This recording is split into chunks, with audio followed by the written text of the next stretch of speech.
Around. Fasten your seatbelt. If you experience turmoil, the exit door is right here. I think she's live, or I see streaming. Okay. Let me reduce this. Okay. Okay, I'm live now. Excuse me. Okay. Hello to all my uniques out there. This is your favorite girl, Akudo. Welcome to Real Talk with Unique. For today's topic, our topic is domestic violence awareness. I have in the studio some timber and caliber women. You know, women we rock. Although we have a man in the midst, but mostly we have the women. So to all my returning subscribers, hello and welcome back. For those of you that are not part of my family, what are you waiting for? You watch all the videos, you make the comments, you might as well come and join the family. You see the red button that says subscribe, click on that button. Wait for the notification bell. Click on that one too, so you will be the first to see my video once they drop. Now, let's jump right into it. Before we go any further, I want to introduce the moderator of this show, the ambassador himself, Ambassador Casey, the founder and CEO of Omega Studios LTL. Kingsley, over to you. That's correct. Good afternoon, everyone. Good afternoon, all the way from Atlanta here. I salute everyone. This is going to be one of those discussions that will go down in the history book of record. We have all gathered to make a difference, to save a life. I want to say a big thank you on behalf of Omega Studio. I want to appreciate Dr. Mrs. Akudo Hirim for being a part of Omega Studio from onset. We could have had this event like we do physical. It's an annual event, but because of the new normal, we had to redesign it from, the table, and that's why we're doing virtual. But guess what? Everything is in place. The only thing that will be missing is that physical touch. But other than that, we'll be able to hear you. We'll be able to, you'll be able to hear us. At the same time, there will be a phone line. When the time comes for you to ask a question, you relate to us as well. So everything here, we have many things we're going to go through. But I want to appreciate Tanya Smith for coming on board. I want to appreciate Ijomo Para for coming on board. And I want to appreciate Rashika coming on board. We'll have two other panel that will be joining us pretty soon. So as soon as they get here, we'll acknowledge them as well. I will be your host and your moderator for this afternoon discussion on domestic violence. I have had a lot of chats with Akudo, and like you see, sometimes domestic violence tends to take your breath away. So guess what? Permit me if I just nickname it Dom Vile. Dom Vile. You are free to reference it, Dom Vile. We're talking about Dom Vile this afternoon. So because we always have a way of doing text quicker online and stuff like that. So without wasting much time, I want to give each of the panels an opportunity to introduce themselves, greet our audience, and tell us a little bit, kind of like open up a little bit secret into what they have for today as far as domestic violence is concerned. So Dr. Mrs. Akudo is going to be the one concluding it. Sure, she won't start hers now. Let me start with Rashika. Rashika, please introduce yourself, greet our audience, and tell us all you know, a little bit of all you know about domestic violence. Thank you. Thank you so much. Hello, everyone. My name is Rashika. I'm a legal advocate for domestic violence, and I'm currently with the Douglas County Task Force, and that is where I assist victims through safety planning and obtaining temporary protection orders and the whole process as it relates to that. But I also have a very intimate personal story and a personal passion attached to domestic violence as well. So I'll share that a little bit later as well. So I'm happy to be here. Thank you. Excellent. That was brief. Nice. Now let's move it to Tanya Smith. Tanya Smith, please greet our audience and narrate to us a little bit of what you know about domestic violence. Go ahead. All right, I'm Tanya Smith. and I work as a family development specialist. So I work with at-risk families who have been exposed to domestic violence, substance abuse, sexual traumas, and different traumas as that. And I both have, like Rashika, I have a personal story and a professional story as it relates to working with children. So thank you for having me. Excellent, excellent, excellent. And we'll be moving the road to Dr. Mrs. Ijoma Opara. Please greet our audience and tell us a little bit of what you know about domestic violence. Asana Toni. Hi, everyone. My name is Ijoma Opara. I'm an attorney based in Houston, Texas. In my 20 years of experience in the US, I practice in the area of family law. So I have come across cases of domestic violence, people who have been abused, or children who have been in a domestic violence situation.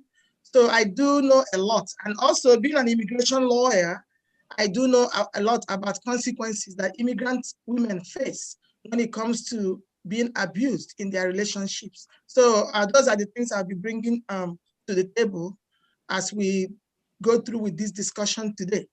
Thank you. I'm glad to be here. Hope I will touch one life or the other. That's the essence of all this. Thank you so much.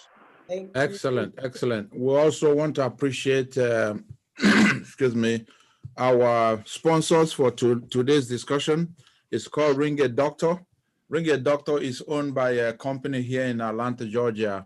They designed the scheme to where, particularly in a country like Nigeria, that's their base, where if you are sick, it's similar to like a 911 call procedure here in the US, where if you need a medical attention, all you got to do is pick up a phone and call 911. Now, in Nigeria, they don't have such to say, but they do have it to where this Ring a Doctor scheme is similar. So all you got to do is pick up a phone and dial that number on your screen, and Ring a Doctor you'll be able to talk to a live medical doctor. Now, that live medical doctor will go through your medical history and will be able to either give you a prescription and tell you the pharmacist where you can go pick it, or prepare your document and have you check into a hospital. So Ring a Doctor, we want to say big thank you for that option, that at least we're all doing the same thing, saving a life. And that's where we are. So we'll be giving them more credit as we discuss further. But for now, I'm going to yield the conversation back to Dr. Mrs. Akudo so she can actually tell us everything about what she has in her mind relating to domestic violence and unique talk show as the umbrella for this event this afternoon. Ladies and gentlemen, our viewers, the phone line will soon be open so you can come in, call in, and ask questions. But for now, Dr. Mrs. Akudo, over to you. Hi, everyone. Like you know, my name is Akudo Irim. I am the founder and CEO of Unique Talk Show. We started Unique Talk Show 2012, 8 years ago. And we are here for empowerment, because our motto is when you empower one person, just one, you empower the whole world. When you empower a woman, you empower her entire generation. And when you empower a man, you empower his entire generation. So we are here to educate, inform, inspire, motivate, support, and empower you to be the best that you can be. And domestic violence, since I started the Unique Show, a lot of women, men, children, right? I'm going through this. Is this domestic violence? So it became a passion of mine, because I feel like when one person hurts, all of us hurt. And those of you in law, I think Attorney Opera will attest to it. There's this popular slogan, you guys say, injustice for one is injustice for all. So if our sister is suffering, our brother is suffering, we all suffer. So it became a passion of mine to empower people, let them know at least what they are dealing with. Most people are in it and they don't know what it is. So when you empower them, make them stable financially, economically, then they'll be able to empower themselves and empower the people around them. Thank you very much to all of you that came. I hope at the end of this event today, we would have empowered so many people, and then they will, in turn, will go out there and empower the world. Thank you very much. Excellent, Dr. Mrs. Akudo. I appreciate that conversation there. We'll have to do the needful. If we had skipped it, it could have been just one of those things. But now that we have Mrs. Citizen, I could see her right there on Nikki's iPhone. Hello, hello, hello, hello, hello. Unmute yourself. Excellent, Dr. Mrs. Akudo. I appreciate that. Let me hold this off. We'll have to do the needful. All right. Yes. Yes, Mrs. Citizen, you got here at the right time. So we're just about to do the opening prayer. Please, would you please pray for us? Yes. Heavenly Father, we just pray right now in the mighty name of Jesus that your Holy Spirit will reign in this meeting, Father. Father, we pray for deliverance to take place. Father, we pray that your rescue angels will come down on the scene, and we thank you for your holy name, and we just give you all the glory and all the praise. Father, I pray that you will anoint every speaker, every voice, in the mighty name of Jesus. Amen. We ask this in your name. In Jesus' name we pray. Amen. Amen. Amen and amen. Thank you so very much. Yes, at this point, we'll be going to the welcome address, which is going to be a detailed analysis of domestic violence. And that has to come from Dr. Mrs. Akudo Hirim, Unique Talk Show. Unique Talk Show, this is your moment to tell our viewers, tell everyone in the world why this topic. Take it up. Like I said before, when I was trying to introduce myself, domestic violence. First of all, what is domestic violence?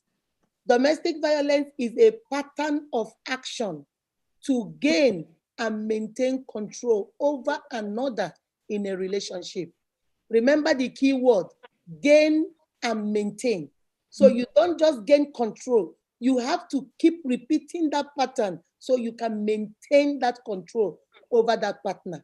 And most of the time it can occur in partners, ex-partners, intimate family members, it can be close friends, it can be, even colleagues, even children in our immediate family and other family, relatives. Domestic violence is a crime of shame and stigma. Most people are ashamed to tell you what they are going through.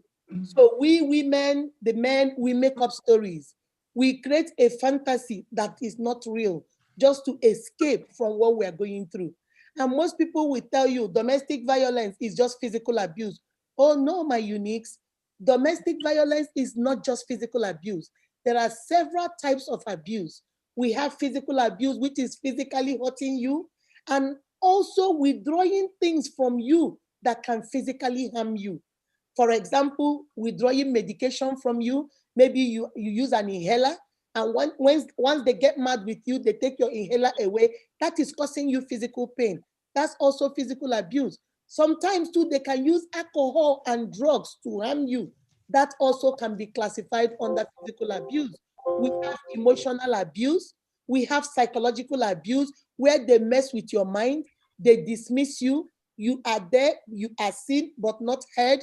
Whenever you try to speak up, they silence you. We have verbal abuse, where they use most of my clients will tell me that is the one women have PhD in, verbal abuse. Because we can give it to you real good. We know all the cuss words. We know how to give it to you where it hurts. That's the verbal abuse. We have other kinds of abuse. We have sexual abuse.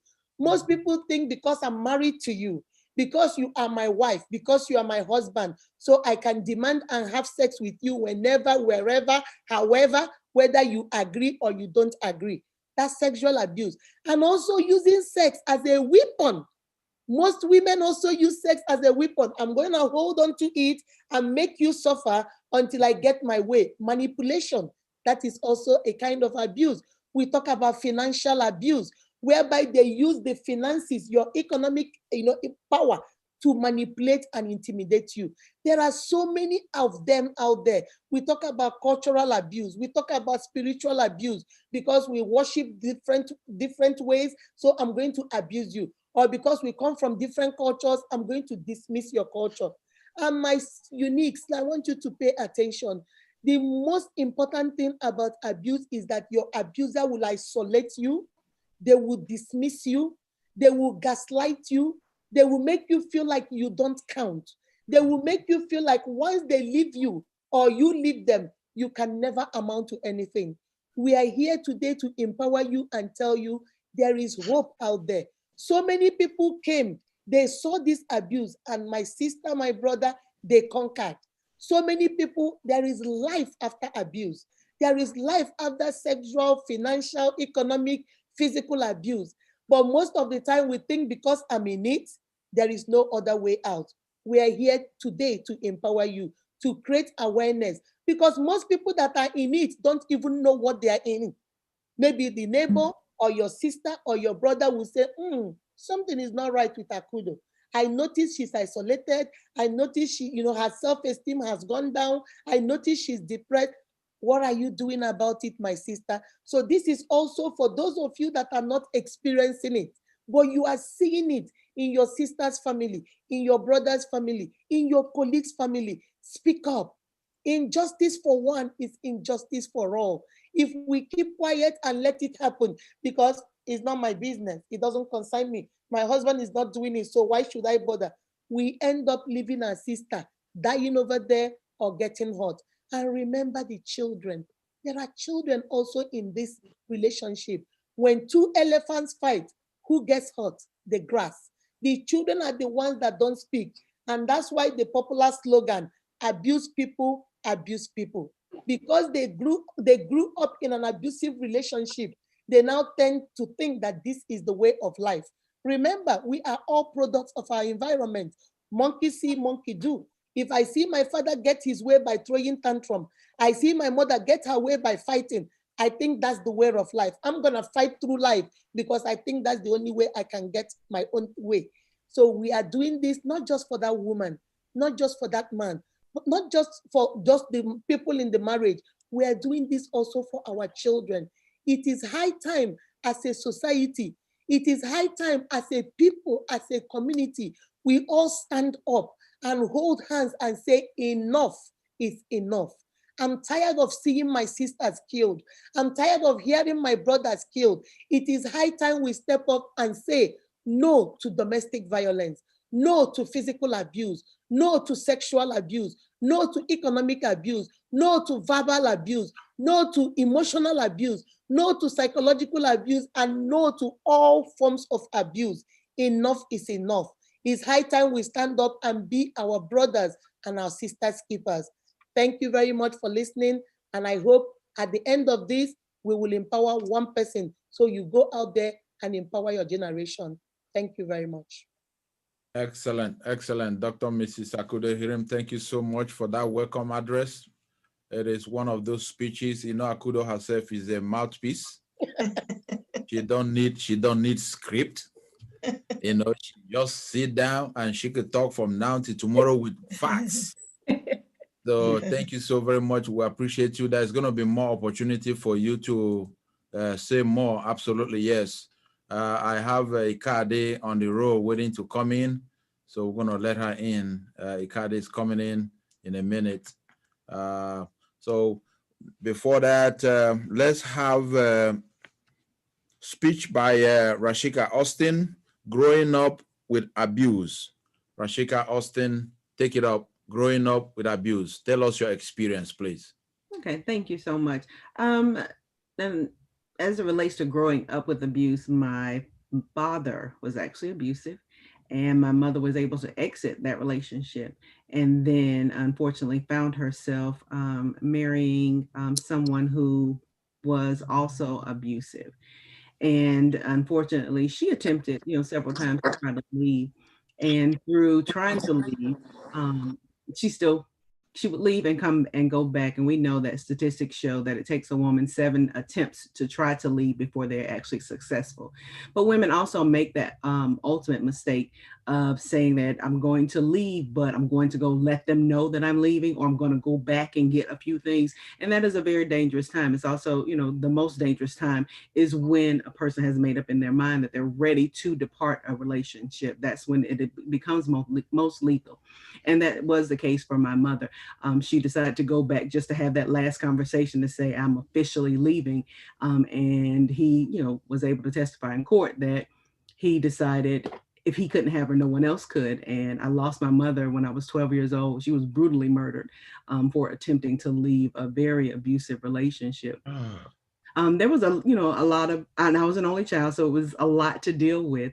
But I did go through the process of healing and definitely, did my work. I attended counseling, things of that nature. But I always had this pull and tug in my heart that I had to do just a little bit more. Everybody knew my story, as I grew up, but I just had a yearning to do more. Didn't know, what it would be at that time. So I just started volunteering. And at a very young age, I was searching for domestic violence shelters and things of that nature. And because I had stayed in shelters with my mom during some of her situations. And so I would go to the shelters and just ask them as a child, can I pick up the leaves out of your yard? Can I pick up the trash out of the yard? Could I fold the clothes out of the laundry? I also had opportunities to read to some of the children while the women went into their meetings and things of that nature. And as I grew older, ended up going to college and going for criminal justice, and because I, just didn't find that attachment to it, but it was still always tugging at my heart. And I found more volunteer opportunities, and I found one where I was answering crisis lines, and then that's when God started to speak a little bit more, and I was like, hey, maybe I should go back to school and check out this human services world, and then found myself where I am now as a legal advocate, and I assist with domestic violence planning as it relates to safety planning. We answer crisis line. We also assist with sexual assault victims. We accompany them to the hospital. We also do court accompaniment, and I do write the temporary protection orders for them and help them with their full safety planning. And even after they've exited the situation, we assist with putting them in contact with resources that they may need, maybe social services applications or housing, things of that nature. And we assist them however we can, counseling to help them rebuild their self-esteem and find their new identity.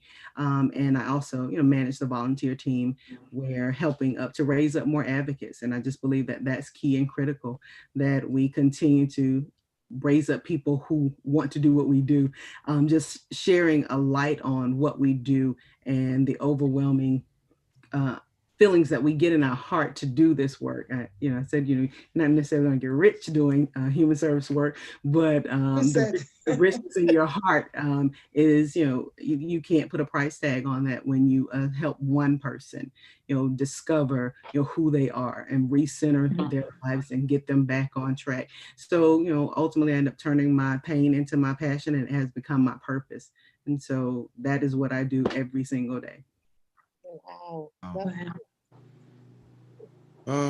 I just want to say, may your mom's soul and that of the departed as a result of domestic violence rest in peace.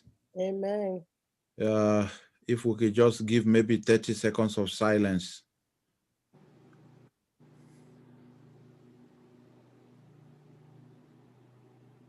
Once again, may their soul rest in peace. Amen. It is so disheartening, it's shocking. I can't imagine at 12 years old, you lost your mom, like you said, cold-blooded, murdered as a result of domestic violence. It is hard for someone to bear. But I thank God for your courage. You went through all that and you became a lawyer, an attorney, to become a voice for the voiceless. So I dock my hat up for you. Good job for that courage. Good job for all that you have done and all that you will still do going forward. I personally appreciate you for taking that stand. Man, it is, you can't even imagine it, but it is well. It is well. Absolutely. All right, let me try to push forward on that. We're going to be taking a few questions. I have the callers, viewers online. As you can hear us, the phone line stays open. You could call any moment. If I see a call coming in, it will be my honor to kind of interrupt a little bit and have your phone line, relayed to us. So if you have the number is right there on your screen, give us a call. It's a lot of numbers depending on the area where you're calling from. You just pick and choose. If you're within and you can't get through, The direct line is right here and waiting for your call to come in. So I will be taking your call as they come in. Outside that, I'm going to go take the first question from our question pool that says, first one here is, my husband does not hit me or beat me, but we curse each other. We will curse each other out whenever we argue. Is that an abuse? My husband doesn't hit me or beat me, but we curse each other out whenever we argue. Cursing each other out can go as far as all the bad words. So is that an abuse in any form, in any shape? Let me go. Let's give it Attorney Jom a chance to discuss that. Well, you know how it goes. Lawyers need their mouths washed, so because they can come up with a few choice words. I like to put it that way. But if you are in a domestic environment, like Dr. Kudo said, let me take it a little bit towards the legal side. We consider domestic abuse as any type of violence, whether physical, verbal, or otherwise, that you commit against someone who you are in a relationship with. The person could be your spouse, could be your child, could be your friend. It doesn't matter. As long as you are, or the person that you even live with, like house girls, nannies, they don't have to be related to you. This can also constitute abuse. So if your father is always cursing you out and doesn't have a better way to communicate, you could be in an abusive relationship. I know sometimes we don't consider curse words as abuse, but if it is something that you have to endure every time, you're always cursed out, you're always told you are amounting to nothing, you're always told that you are no good, you're always told that you are a disgrace, you're always told that they regret to have you, those are classical signs of abuse. They are not just, teaching a child or just cautioning a child or trying to redirect a child. There are more positive ways of redirecting a child than laying curses on the child. So you may be in a very bad domestic abuse situation if all you're getting from your parents or those your guardian or someone who is over you is constant abuse, whether it is verbal. Doesn't have to be physical, it could be verbal, but that's also a form of abuse. Wow. All right, so just to mention a few of the words without really going too deep because we're live on air, simple ones like you're crazy, you're stupid, you're what nothing, like you said, and then before the F word or any other thing, B word that will go with it as the tension grows. Rashika, from what you know, practicing as legal representation, I saw your profile. In fact, it's daunting when you go through your profile to where you even have tax force added to it. So, Rashika, tell us, verbal abuse, words that cannot be defined in any form, in any shape, how painful is that? And have you experienced any of such in your daily activities? Well, I think verbal abuse is probably one of the most prominent ones that we see. That's right. Because it comes so subtly to people. A lot of people just normalize it because we're just fussing. That's all we're really doing. Is how how they see it, but it quickly escalates. And there's also the moment of demeaning a person. An abuser finds their strength by isolating their victim and then demeaning them, saying things that no one else will want you, or they don't like you on your job, your family doesn't like you, your friends don't like you. So as they begin to tear down those emotional layers of their victim, then the victim tends to look around and feel like, I don't have anybody else who I can go to. If I leave these people may not like me like my abuser told me. So I might as well just stay here because at least my abuser is going to try to help me out a little bit. And so I think that is one of the most common issues, that people kind of just take it a little too lightly, that emotional abuse is, sometimes I've taken clients and and as asking our basic intake questions. And when I ask the question, they say, oh, well, no, he didn't hit me, and they say it boldly, like, at least he didn't hit me. It's okay if he demeaned me. If it's okay if he's financially abusing me. It's okay if he's emotionally abusing me. But as long as he didn't hit me, I'm okay. And that's not the case. That's really not true. So I'm highlighting, that emotional abuse first. Wow. And Kinsey, I want to add something there. Absolutely. Go for it. Like Rashika said, most of the time we put more value on physical abuse than any other abuse. But what we don't know is that when somebody hits you, physical hurts can heal, but words don't heal. Because once they say those things to you, they demean you, they belittle you, they talk down to you, you begin to self-doubt yourself. You begin to feel like, okay, like he said, nobody likes me at my job. No, I don't have no friend. My friends don't like me. My family members don't like me. At least, even though he forces with me, but at least he likes me. So it makes you feel emotionally dependent on your abuser. It makes you feel like there is no other place for you to belong. And most people, they will tell you, oh, but at least he didn't hit me. Hitting is the last stage. If there is a stage in abuse, hitting is the last stage. They start with verbal in a very subtle way. Then it goes to emotional. Then psychologically, they are there. Then they begin to do all these things before they get, physically, is they have done everything to control you and you're not agreeing. Now they hit you to bring you under submission. That's the last. So verbal abuse, like that question said, for me, I think whether he's forcing with you, we can force, we can argue, but you don't have to belittle me. You don't have to make me feel like I'm not worth anything. You can tell me every other thing. Akudo, that TV is red. I say, no, the TV is white. We argue about the TV. You don't need to call me, yeah, that's why you're a very stupid woman. That's why, nobody likes you in your family. That's why nobody likes you at your church. That's being mean. It has nothing to do with the TV we're arguing about. So for me, verbal abuse is very, very important. I think it's one of the first kinds of abuse. So to answer that question, I'd like to chime in there also. Sure. Yeah, go right ahead. What happens with this verbal abuse is that they get your self-esteem. Yes.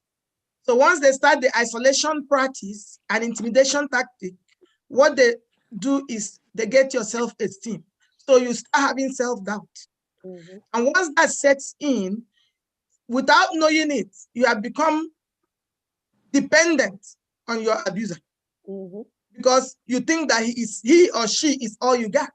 Mm-hmm. And that's how this thing starts.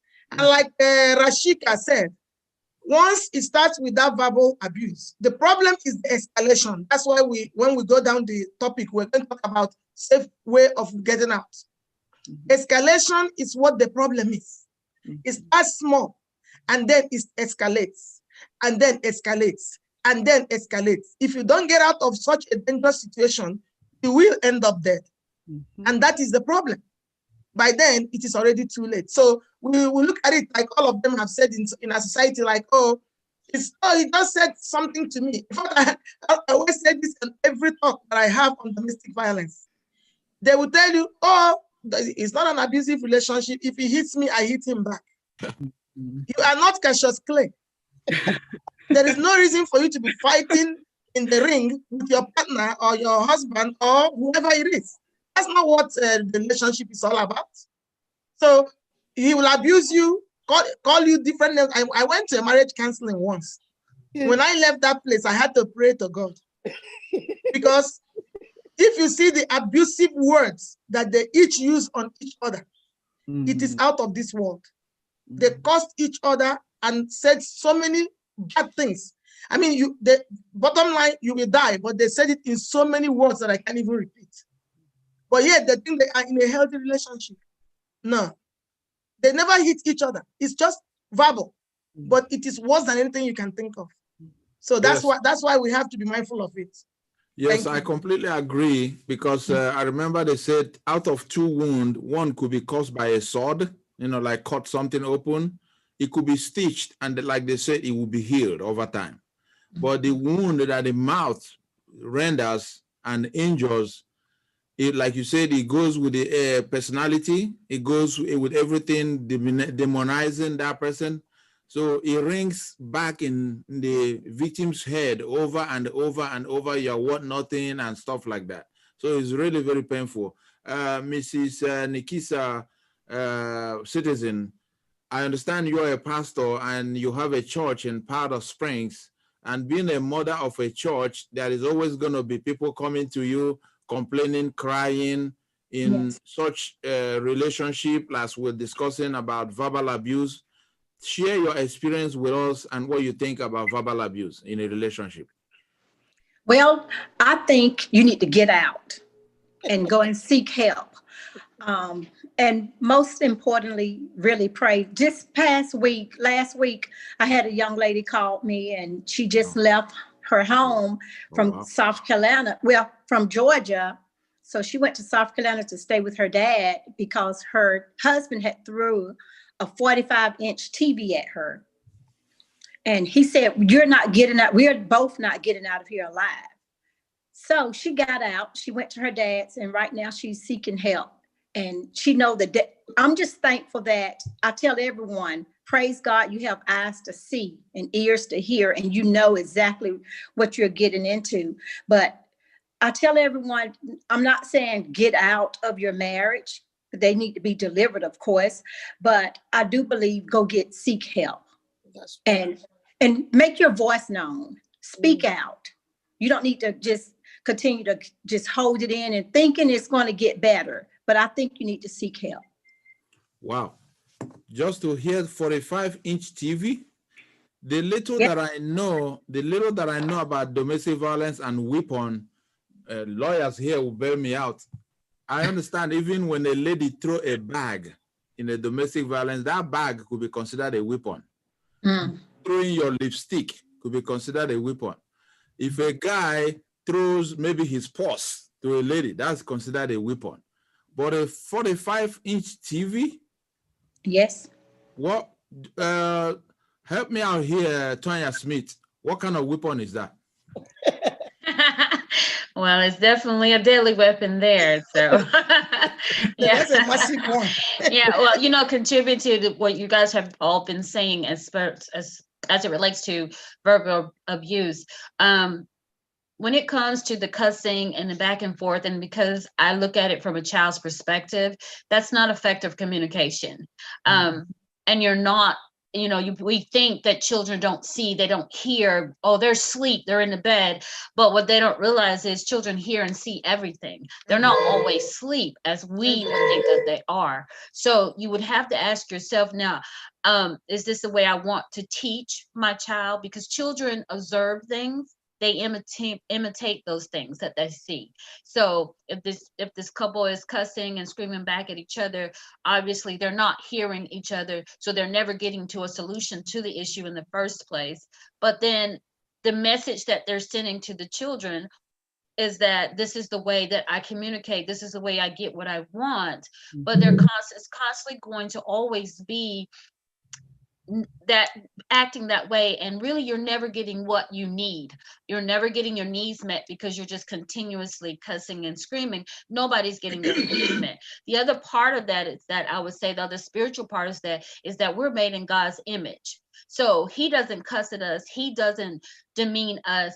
Then how is it that we let another person do that and we don't question that? Because there is an effective way to communicate with someone. And then a lot of times when we do allow the demeaning and the verbal abuse, it demeans the God image in us. So then we start to have these negative thoughts about ourselves, and we start to devalue ourselves. So you want to think about how to have effective communication.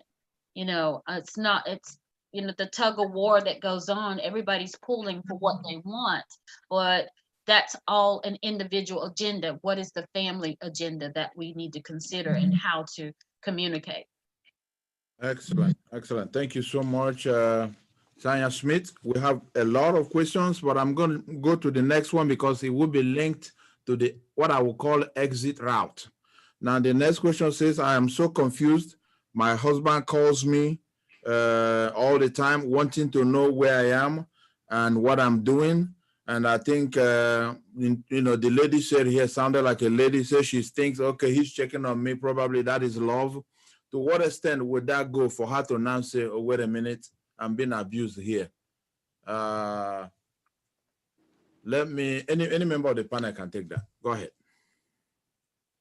You said that she said that he has to check and know where she is at all times. Yes, it's like from what she's saying, the husband checks on her like randomly all the time. Where are you? What are you doing? When are you going to come back? And you miss the time and you say 12 and it's 12:15 now, you're not here yet. That kind of thing. And that's a sense of control, which can lead to becoming more abusive in that area.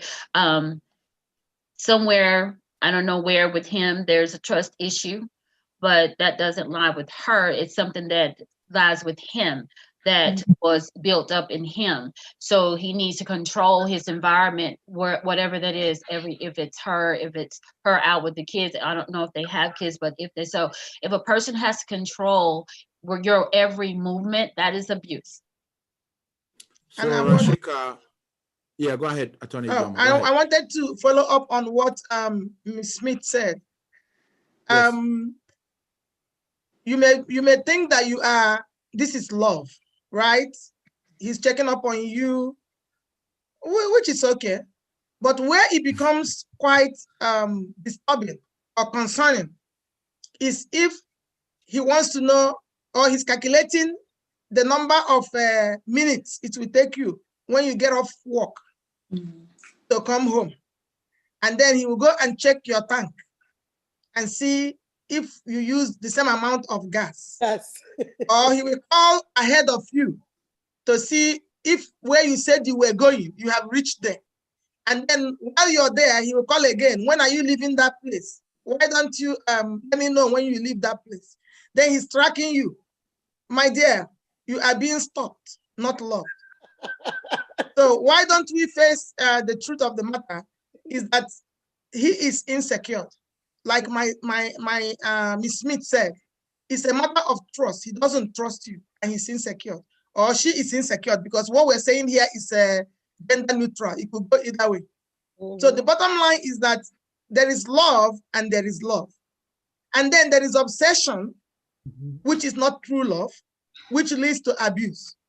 So when you are being tracked or stalked or followed wherever you go, you can't hang out with your friends, you can't you can't go to the market, you're not allowed to go anywhere, you're not allowed to go visit people. When you visit people, it's a problem. He's calling every minute, what are you doing? Where are you? Why haven't you come home? Why are you late? You give the excuse, oh, the traffic is heavy. He doesn't believe you or she doesn't believe you. My dear, you are in an abusive relationship. You need to think back. Maybe you do need to seek help. Maybe counseling. Maybe talk to him about those trust issues. See what he's dealing with. Because it's not you. It's definitely on the other person. Awesome. Now, I want Dr. Akudo to look at this, and then Rashika will give us the exit route. If the guy or the lady, you know how we talked about tracking, you mentioned tracking, they want to know where you are. Sometimes man or the woman can bug the car if dropping to your phone conversation. Man or woman, you get home, oh, sweetheart, let me see your phone, and they're going through all your messages and stuff. To what extent would that go to become an abuse, Dr. Misakudo? After you finish with that, and then Rashika will tell us if there's going to be an exit, what is the route to exit? Because I understand from what she said, the moment the mom mentioned to the husband, which is the dad, that she's going to exit, that was like the last fight that broke the camel's back. So, Dr. Misakudo, to what extent with the checking, stalking, if I would use the word stalking, how far would that go to mean an abuse, both sides? Well, for me, I agree with what Ms. Smith and Dr. Opara said, because there's a difference. People say there's a thin line between love and hate, But I always tell my clients, there's a thin line between love and control. There's a thin line. I can love you. When you love somebody, you want to talk with the person, you want to find out all through the day how the person is doing, but it becomes a problem when you are now stalking me. Let me use myself as an example. Maybe I leave home at 6:30 and I'm supposed to be at work at 7, and my husband is calling my work to ask them if I've gotten there. And then when I get there, I have to go call him and tell him I'm at work. Then he'll call every 1 hour to check in on me. By 9 o'clock you called, I was doing good. You call 10 o'clock, I'm still doing good. Don't you think by 11 I'm still doing good? Why do you have to call me every 1 hour to find out if I'm doing okay? And then, because he cares. No, Kingsley, that is not control. Remember the definition of domestic violence. Excuse me. A pattern of action to gain and maintain control over another. So you are trying to maintain control over me. And then I go out with my friends. I've already told you, 5 o'clock, all girls, we do a girls out, you watch movie. All through the 1 hour movie, you have called me 45 times, asking me, what are you people watching? Are you guys doing good? Do you want to come and join us? Because you can come, because this is trying to control you. Because let me tell you one thing about a classic abuser. The aim is to isolate you. And they are scared that when you are hanging around people, he might sleep. You may talk. He might sleep and you might tell people, guess what? Nelson keeps calling me all the time, and somebody might tell you, Akudo, are you sure Nelson is not abusing you? That's what they want to prevent. So they make sure you are not, wherever you are, they keep calling. That is a psychological abuse to keep them in your head. So that in case you want to say something, I am right here in your head. You can't say anything because I'm going to call you every 20 minutes. I'm in your head. So psychologically, they are controlling you, and yet they are at your house. Maybe 2 to 3 or 400 miles away from where you are, but they're still controlling you. They're controlling you through the phone. They call you on the phone, and then they want to FaceTime you because they know that you might be doing something and you're talking on the phone. So they FaceTime you, so exactly they are seeing you.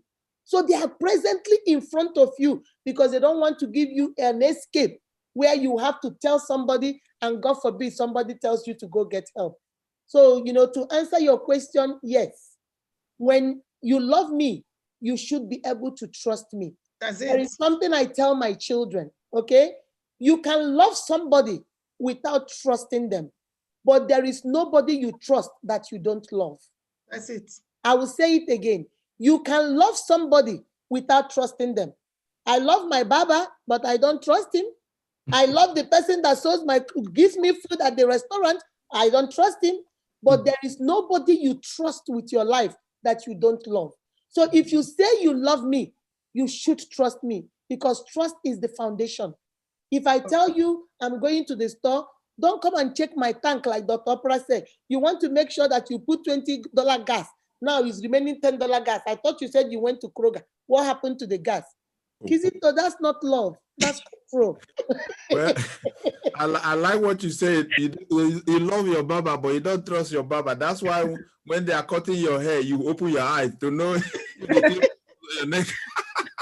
Like that. Rashika, this is coming to you. Now, Akudo has spoken. Let's paint a picture here, so that we get it right. If I am dating you and I call you, you are the only sugar in my tea, out of concern, out of care, I call you, I check on you. How do you separate the checkpoint between, he's calling me too much, he's tend to be violating my privacy, or he's not even checking on me at all, he doesn't even care about me? So relate that to your experience and tell us where the checkpoint is to where it is over limit.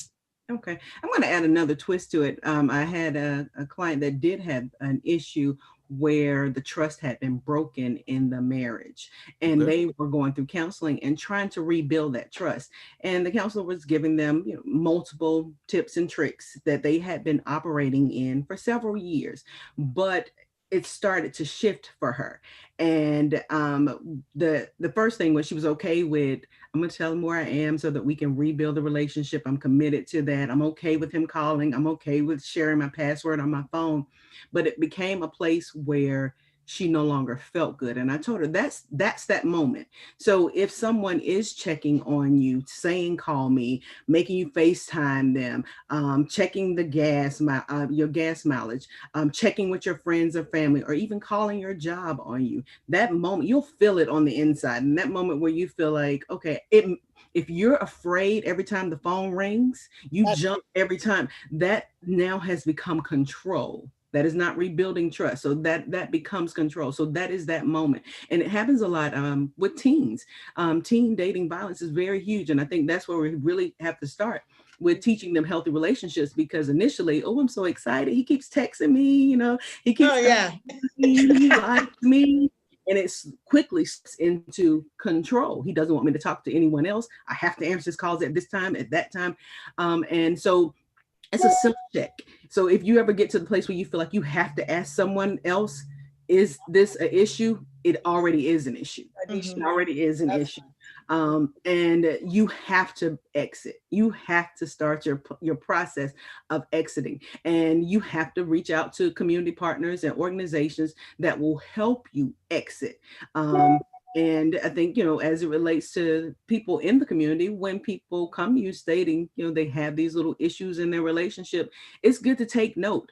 There was actually a case where the lady, her mate was calling her job all the time. And when he didn't call the job, he'd call her phone. When she called her phone, she would jump. Her employer, her direct manager, just started documenting on her calendar every single time she was in fear behind a phone call. They were actually able to use that in her legal proceedings to show that a pattern had been happening. So it's important for us to, as a community, to not only just see something, pay attention. You may feel like what you're seeing and what you're taking note of is minor and it's really not your business, but it is our business. So take note when you see people, getting fearful behind text messages, or teens, constantly having to say, oh, I got to go take his call, or I can't go to the game, or I can't go hang out with my girls because he says X, Y, and Z. You want to take note of those moments, and then help them do a self-check. Like, are you safe? Help them to recenter themselves and ask themselves the important questions, like, are you really safe? You deserve more. Does that make you feel comfortable when he's calling you like that? If it doesn't, then we have to connect with the right resources so that you can start that process of exiting those relationships safely. So what are those resources, if you don't mind? Say it again. What are those resources, if you don't mind? The resources, well, they're in your community. I always tell people the very first thing, if nothing else in an emergency setting, you want to contact your local sheriff's department. Your local sheriff's department, the reason they are always connected to domestic violence and sexual assault agencies is because in most of those legal proceedings, they have to be served, the abuser has to be served personally. So that means your sheriff's department has to go out and knock on the door and serve them. So they typically have those organizations on speed dial.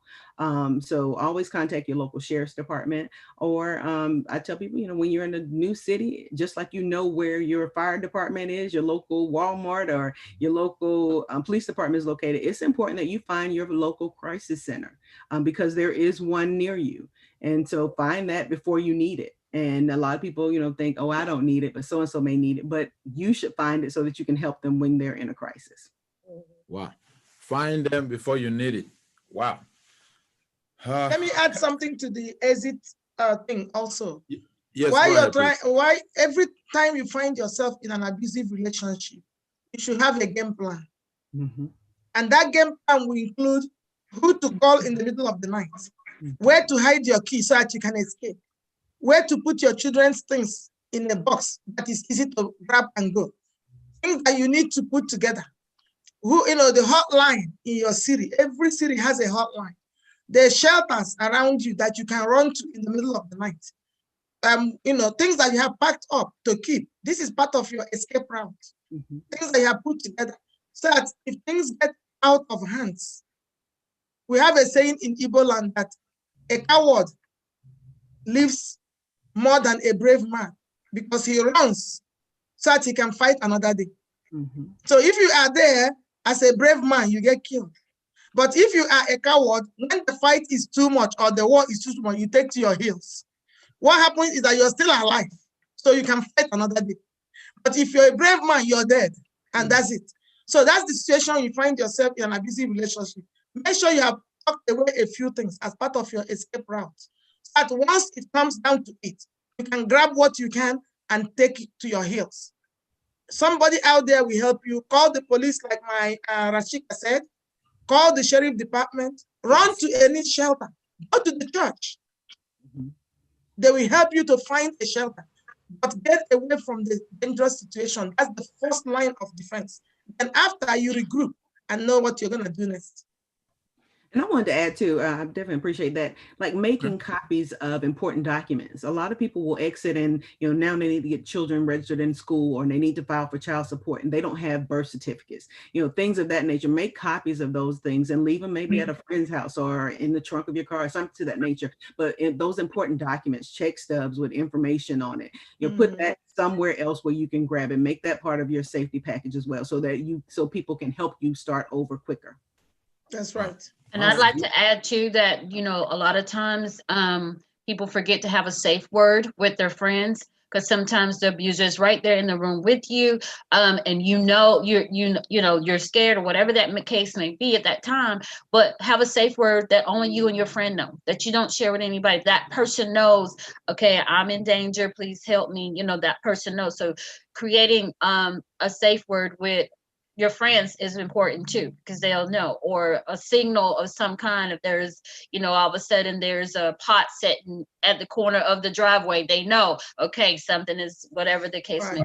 But and they can get help for you. Yeah, they can get help for you. So to be able to give them some type of signal without alarming the other person, because that's something that an abuser is not going to ever think about. Right. Excellent. Well, that brings us to the next question, which will be a special speech by Tanya Smith. Everything joined together. We're talking about the abusive relationship. Viewers, if you are to the sound of our voice, the phone line stays open. I'm going to flash it on the screen in a second when she's speaking. Feel free to dial so you can have your question or your concern answered. Tanya is going to be making a speech relating domestic violence to what the children go through. Like if there is a safe route, if there is an indication that, okay, the man is in trouble, the woman is in trouble, they have children, probably minors, the impact and the effect that domestic violence has on the children. Tanya Smith, up to you. Yes, so children often get overlooked as not being the victims in it, but they are victims as well, simply because they are the onlookers. They are the ones that witness it. They're the ones who hear it. Even if they don't actually see the physical, they hear it. As myself, my father was also an abuser himself. So my mother was in a domestic violence relationship, but thankfully she was able to exit, without harm. But that was also because my mother also had a safety plan set up with her sisters. And she also, her thing was, because she did dye her hair, she said, well, I need to dye my hair 3 times today to get the right color. They knew my mother was, in danger or something was going to happen. So that was where I learned as a child that you have a safety word. And, so as a personal onlooker, sometimes we didn't see my mother being hit, but we could hear it. And then there were times for me, if it was going on, I'd get between the two of them. And as long as I stood in between the two of them, he would back off. But, you're a child. So, eventually that parent's going to say, get out of the way, so that child's going to do what? Listen to that parent, because that's what children are taught to do. And, as an observer of that, I myself, growing up, became very aggressive. And my brother had problems in school. So for children where they are exposed to this, they end up having issues, emotional and behavior issues that come out academically, come out socially. They end sometimes, they don't perform as well in school. They have problems regulating their emotions. And they also have problems that comes in with attachment problems, where they have difficulties attaching emotionally to anyone, which also leads to them having relationship issues. As I said, I work as a family development specialist, and I work a lot with the children. And I remember this one particular case with this child. When his mother would ask him to do something, sometimes it depends on what kind of mood I guess he would feel at that time. And I observed him, he would say no, and she would say, you know, yes, I need you to. It could be something simple as I seen her ask him to pick up his toys. He was about 7 years old, and she asked him to pick up the toys, and he told her no. She was sitting in the chair, and she asked him again, and he got really aggressive. He jumped on top of her and started screaming in her face and telling her no. What the mother does is she's begging him at this point, please, please, please, and then she starts to cry. And as she starts to cry, he gets more and more violent with her. He punched her. He kept screaming at her and calling her obscene names. And the more she cried, the louder her cry got for him, then he would stop. And then he would walk away.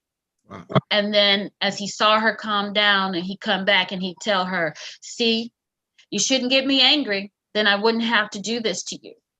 And so, you know, you know, but what had happened is, and neither one of them really understood, they were conditioned to this behavior because her husband used to do this to her, and the louder her cries got, then he would walk away, leave her alone, come back and say, you shouldn't get me so angry like this. I wouldn't have to beat you if you didn't do this, or, you know, if you just leave me alone, or if you just react. So the little boy himself had created this impulsivity to do it. He observed his father do it, and the mother was conditioned to the loudness, the aggressiveness, to cower down.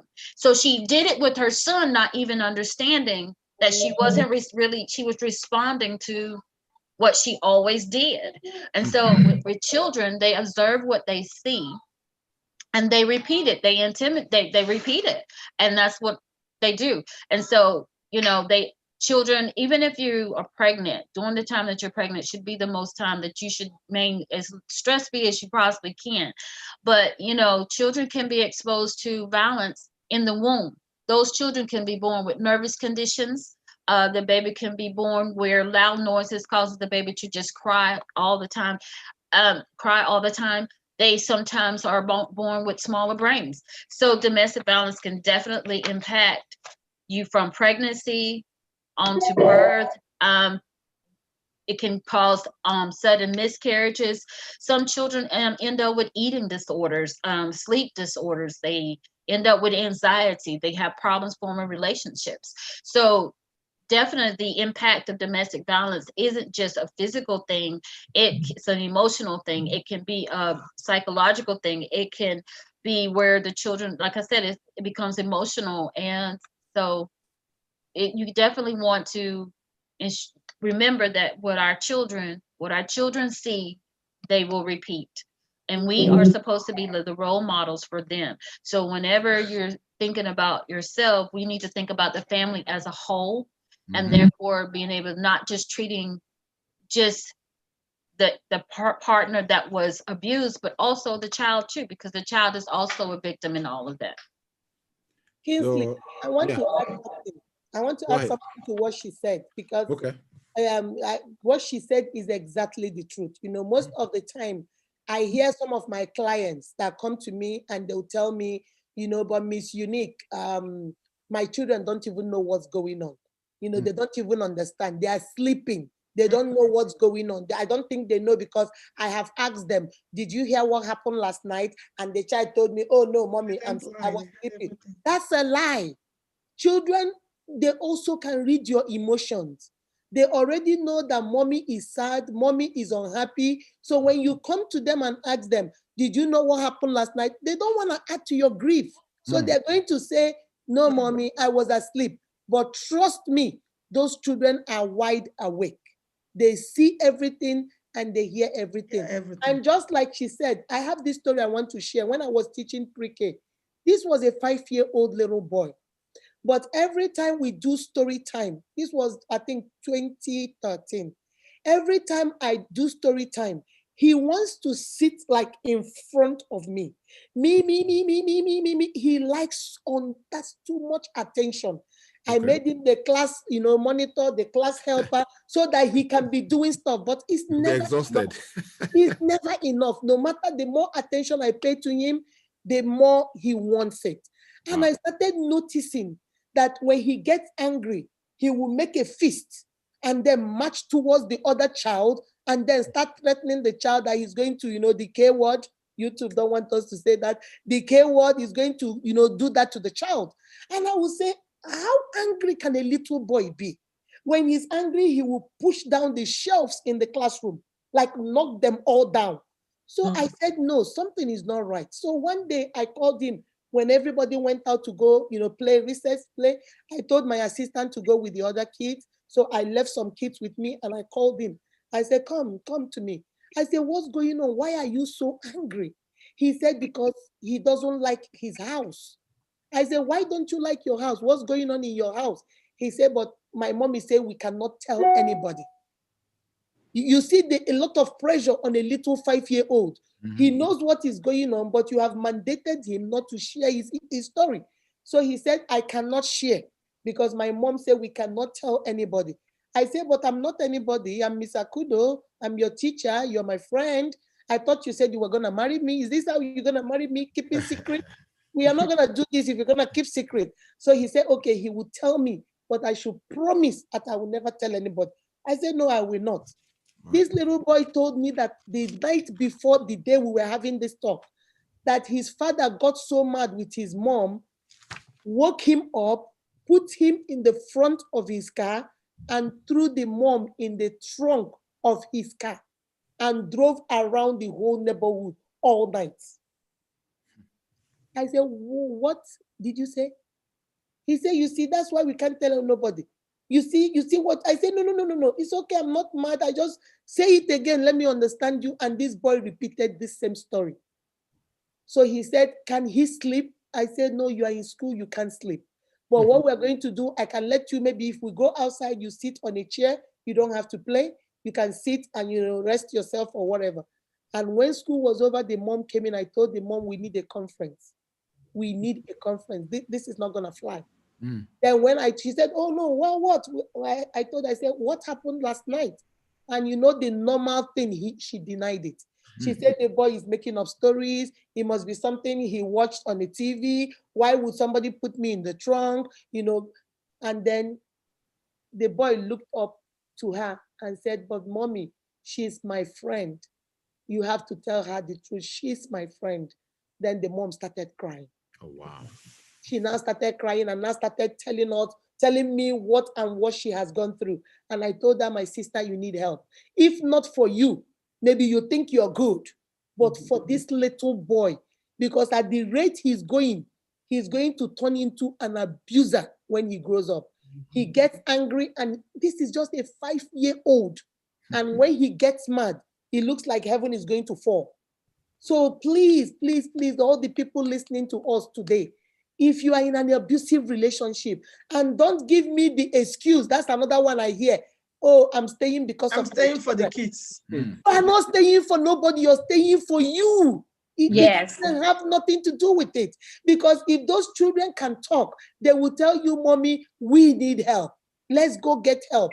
So don't give me the excuse, I'm staying for the children.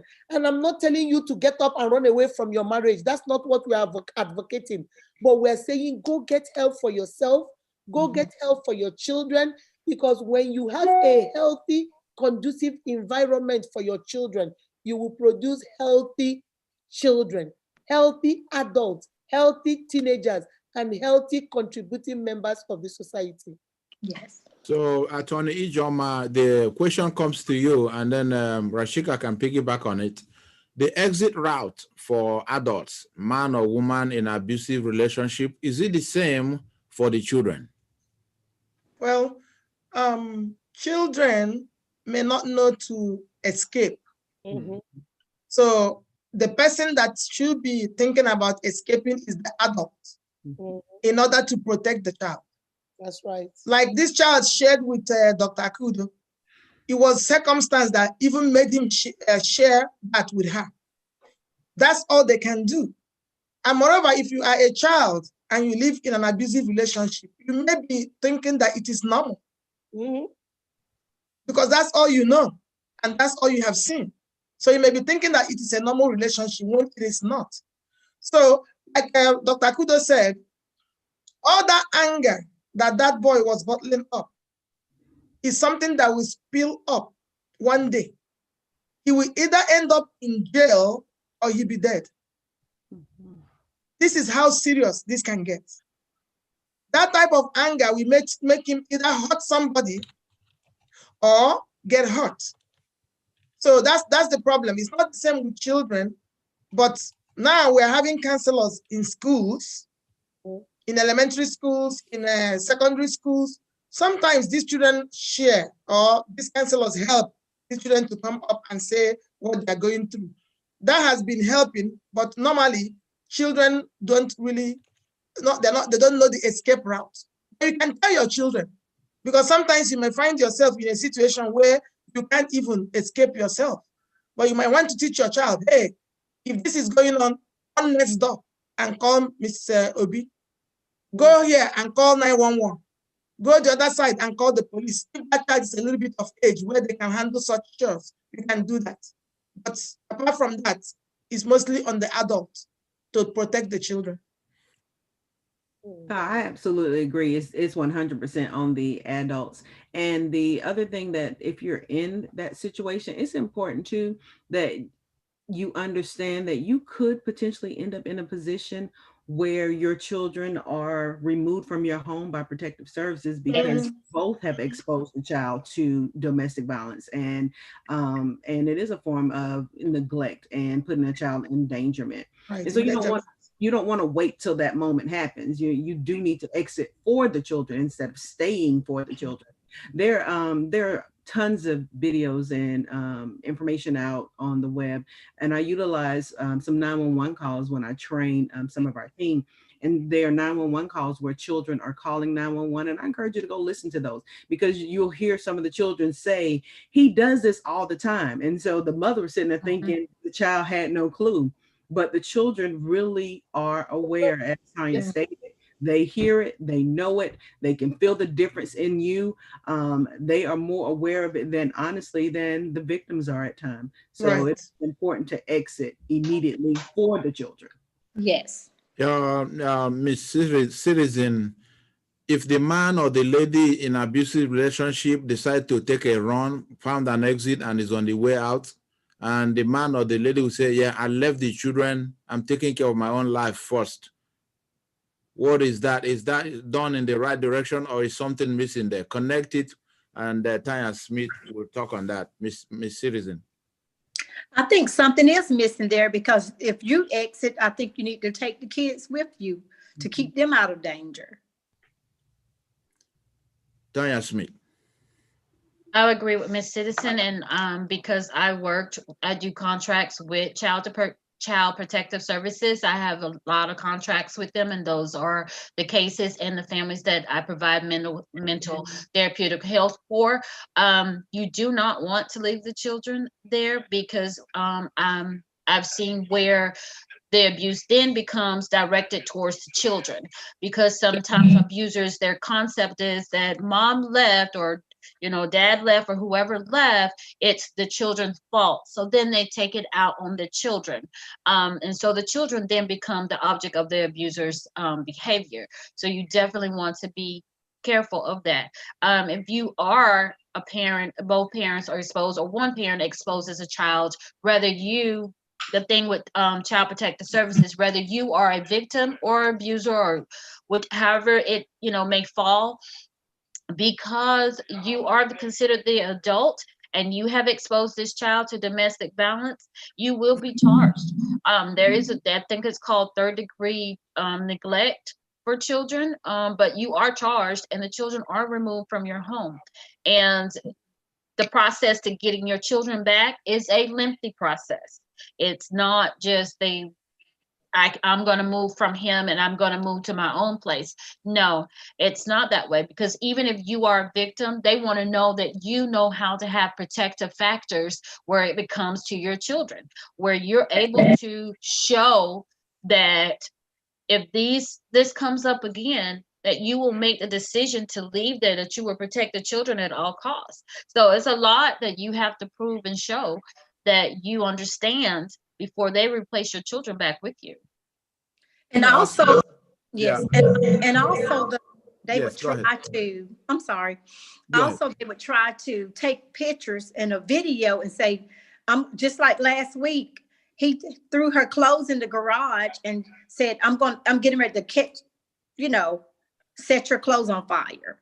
And sometimes they would put the kids on the video so you can come back to him, So I do believe that you should take your kids with you.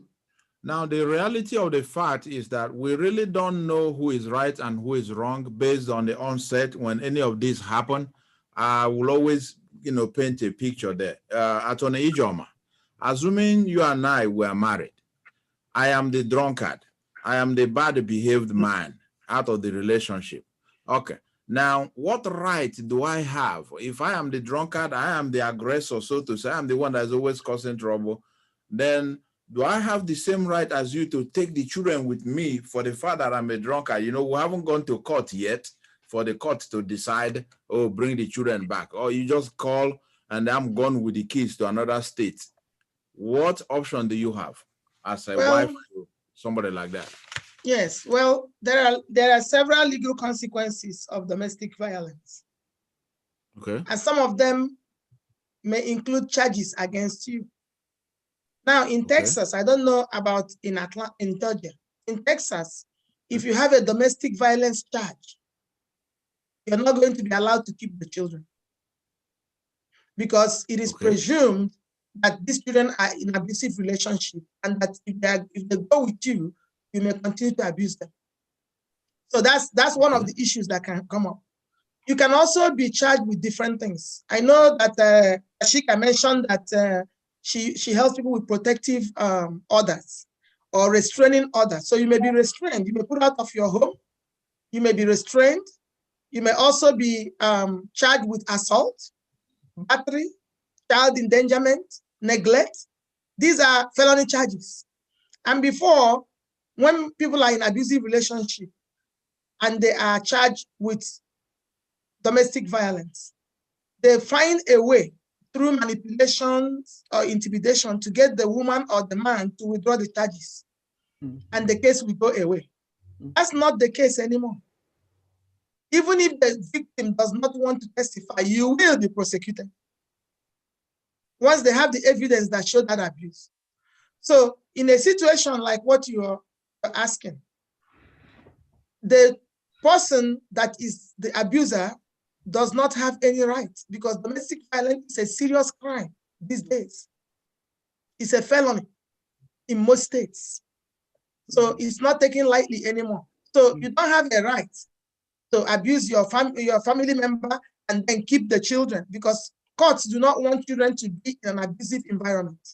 No. So you don't have that right. They don't want that. So before you even come to court, if you take a child and run and you're an abuser, and I have reported you and I have my evidence, and all I need to do is go to court, and they will look for you and look for the children.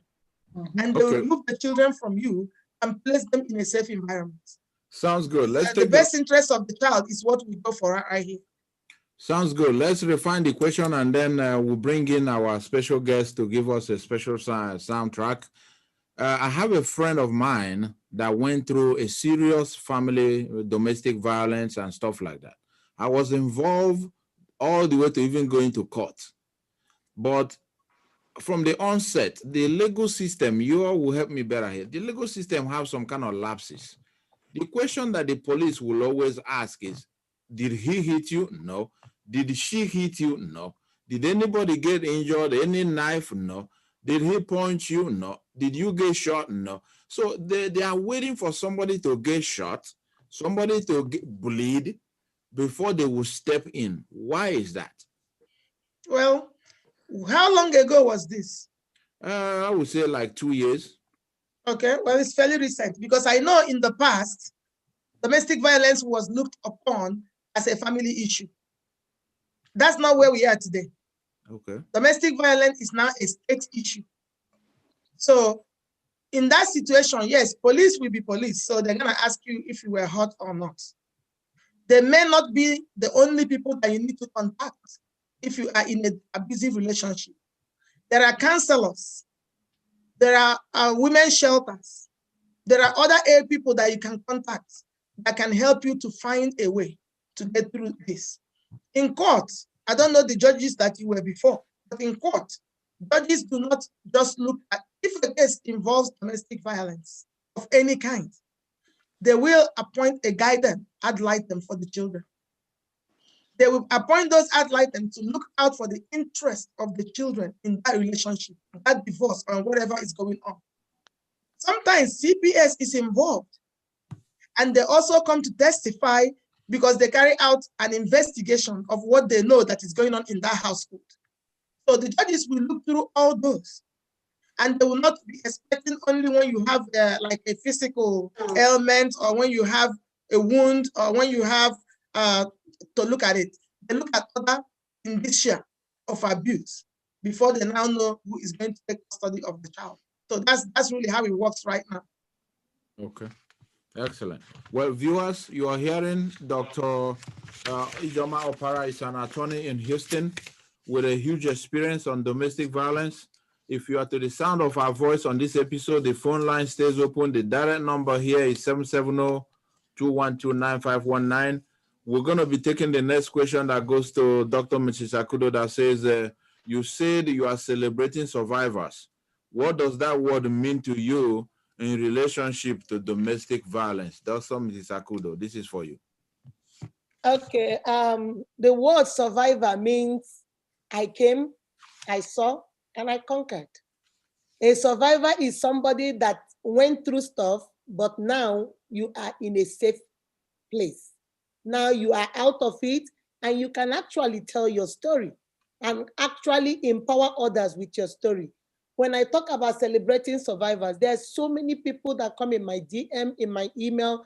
Oh, I went through this, I went through the other one, but today I'm doing well. Today, just like Miss Rashika said, just like Miss Smith said, so many children out there that have said, oh, I went through a domestic violence, relationship with my parents, but look at me today, I'm out of there. So that's what we're celebrating. We're celebrating those people using their story to encourage others that are in domestic violence relationship, that there is life after abuse.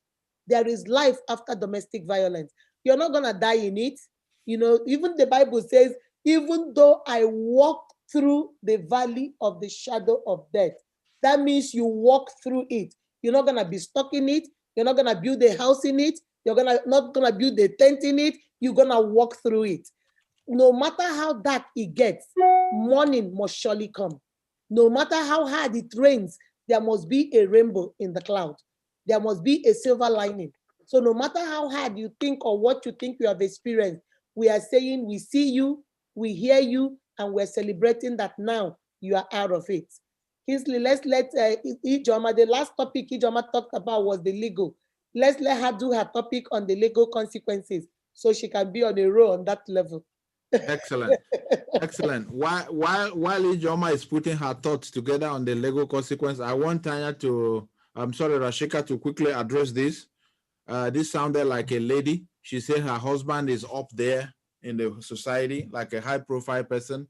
And apparently this lady doesn't have a voice because nobody knows her, but she's in an abusive relationship. And her question goes, how do I help myself when my husband is the pillar of our society and nobody believes in my story of abuse? Rashika. The first thing is you got to believe in yourself. As long as you believe it, and you'll be able to walk through it. I think the very first thing is to start your safety plan. A lot of people don't realize your safety plan doesn't start when you start taking off running. The safety plan starts now when you're getting those feelings and this is not right. I don't like it. Start your safety plan. What does it look like when you relocate? If you left the home today, where would you go live? If there are children involved, where would they go to school? How would you transition them? Vehicles, do you have vehicles in your name? Do you know where all your bank accounts are? Do you have all of that information? You have copies of those documents, your bank card, checking account number, things of that nature. That's the first thing. And then immediately start seeking counseling. I think you should just start with counseling. If it's just self-counseling or support groups for yourself, I think you can do that even while you're still trying to figure out what you're going to do. But you need to start to rebuild your self-esteem, recenter yourself, and understand who you are in Christ, so that you will be reflected upon what God says you are, not what he says you are. And then attach yourselves to those agencies. A crisis center can always attach you with people who can help you walk through it. I mean, and most crisis centers are 24 hours. They have people that train, even if it's a volunteer, they have trained volunteers that can just talk you through things, even if it's in the middle of the night. If you search on websites, just remember every website has a emergency exit button on it. You can quickly exit out of that information. The other thing is start telling somebody. It's okay to find somebody to talk to. And as Tanya stated, figure out a safe word or a safe statement that you're going to do. Even if it's, one of the school teachers or something to that nature, it's okay to reach out to people. People can't help you if they don't know. And I know it's the most vulnerable thing there is to do, to tell someone that you're enduring these things. And sometimes it's even hard to articulate, especially if it's not physical abuse. If it becomes just that emotional abuse, a lot of people may not believe it's as severe as it really is for you. But you just got to know that you're worth more, you deserve more, and that there's help available. You do not have to endure this, no matter who they are. And you can always start over. And I know starting over sounds scary, but starting over can be very refreshing as well. So, believe in yourself, start that planning, and go ahead and reach out for counseling, reach out to your local church community, things of that nature, and let people guide you, pray with you, and walk you through this so that you can exit safely. Excellent. Thank you for that update, viewers. You are hearing us. You are hearing the professionals. These are not just people that we put together. These are professionals, licensed, educated, informed, and ready to save a life. They are here to help. They are here to help. I'm going to be passing it on to Ijoma Opara to give us the legal consequences. Legal consequences. It has an S. Yes. Before I go into the actual legal consequences, I want to have an offshoot on what Rashika said. Great. One of the things that hold the women down, especially when you're dealing with an influential or a person who is known in the society, is you are dependent on them for your livelihood. So as part of your escape route, you need to train yourself. Because if you leave out, you don't have a place to go. You're not qualified to do anything. You will go back. You will go back. So even if you went to the shelter, they have things in place to retrain you. Make sure that you acquire some kind of skill that can make you independent and make you a contributory member of the society. So having said that, let me go into the legal consequences. I think I mentioned a few of them before, that you could be facing serious criminal charges. That's one of the consequences of domestic abuse. Those charges could be assault, battery, child endangerment, child neglect. Number one. Number two, as a result of your criminal charges, you could lose your home. As a result of the criminal charges, you could lose your children. As a result of those criminal charges, you could lose your employment. Because people do not know this, and I guess they do. That's why they hide it. If it is known in your job that you are a domestic violent person or abuser, you could lose your job. Even if you don't lose your job because it's good old boys or girls, you could be passed up for promotion. You could be passed up for leadership role. Whether we like it or not, the way we handle our so-called family or private affairs also affect the way we handle business affairs. So people look at that before they offer you a managerial position, a leadership position, or promotion. Other things that you may face, restraining order, which could be you cannot come around a particular place. Sometimes, depending on the type of abuse, it could be, if it's a sexual abuse, you could be reported on the sexual line, where you are not allowed to go near certain apartment complexes where they have children. You must report every day. So your life is caged because of domestic violence. Then again, you could go to jail for murder if you ended up killing your victim. Or you can go to jail for a term of years or imprisonment, which will also affect your life, whether you like it or not. Even immigrants, I want to bring this one up. Even immigrant women and men that suffer abuse at the hands of US citizens or green card holders who want to help them must know that there is an escape route. Like Rashika said, you can leave. There is no reason for somebody to endure abuse, especially when it escalates to a point where you can lose your life. There is no need for you to endure abuse or subject your children or anyone that you know to that kind of abuse. Coming from Africa, where we came from, I must point this out. The question will be, oh, does our, what about our fathers? Don't they just hit their wives a little bit?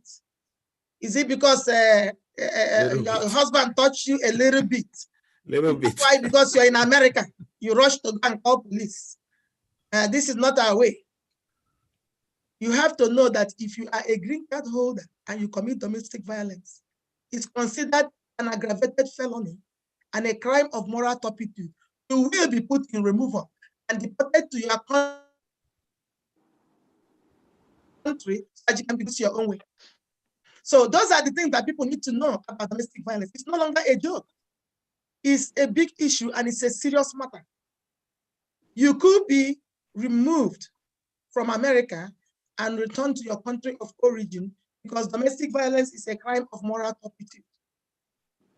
It is a crime of moral turpitude because people that trust you, people that you claim that you love, people that depend on you, your own family are not safe with you.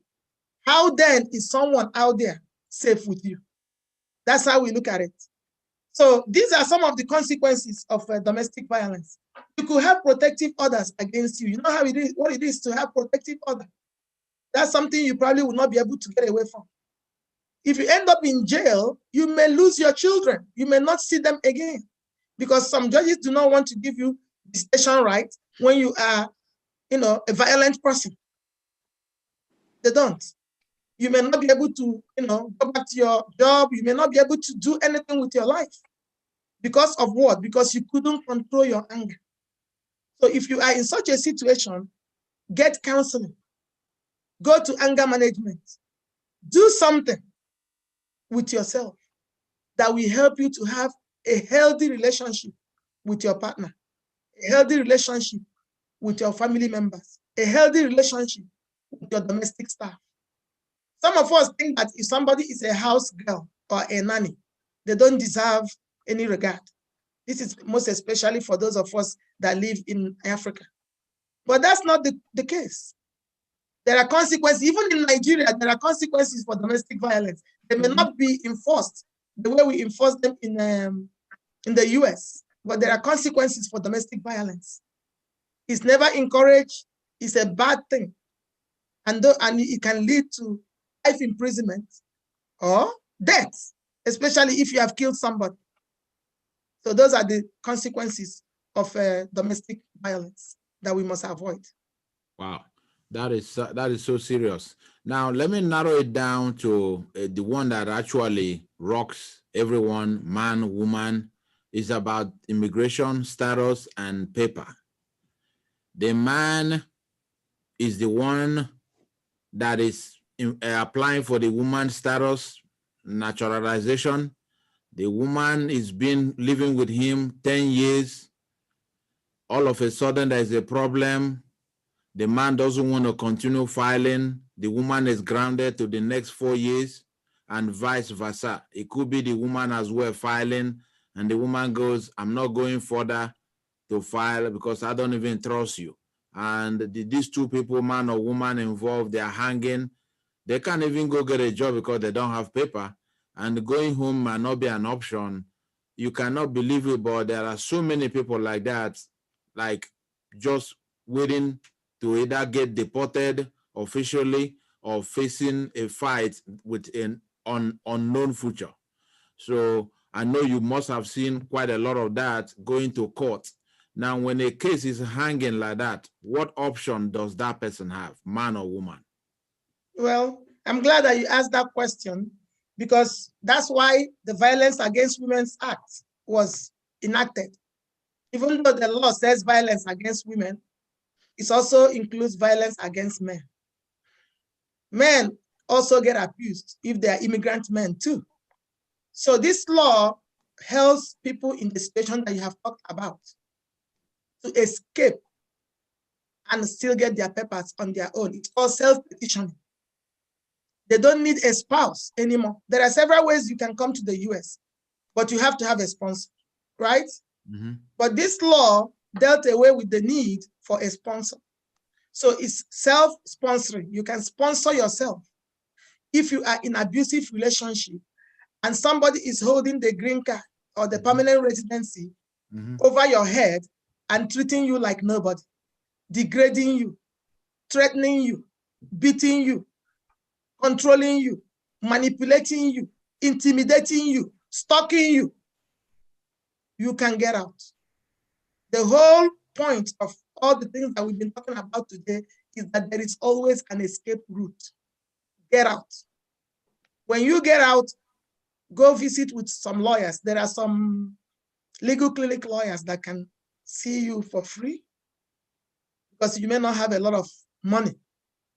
They can see you for free and they can advise you. Get out, go see them, and file your papers on your own. You self-petition for your green card. The reason is because you don't have to die there trying to get a green card or trying to get your papers.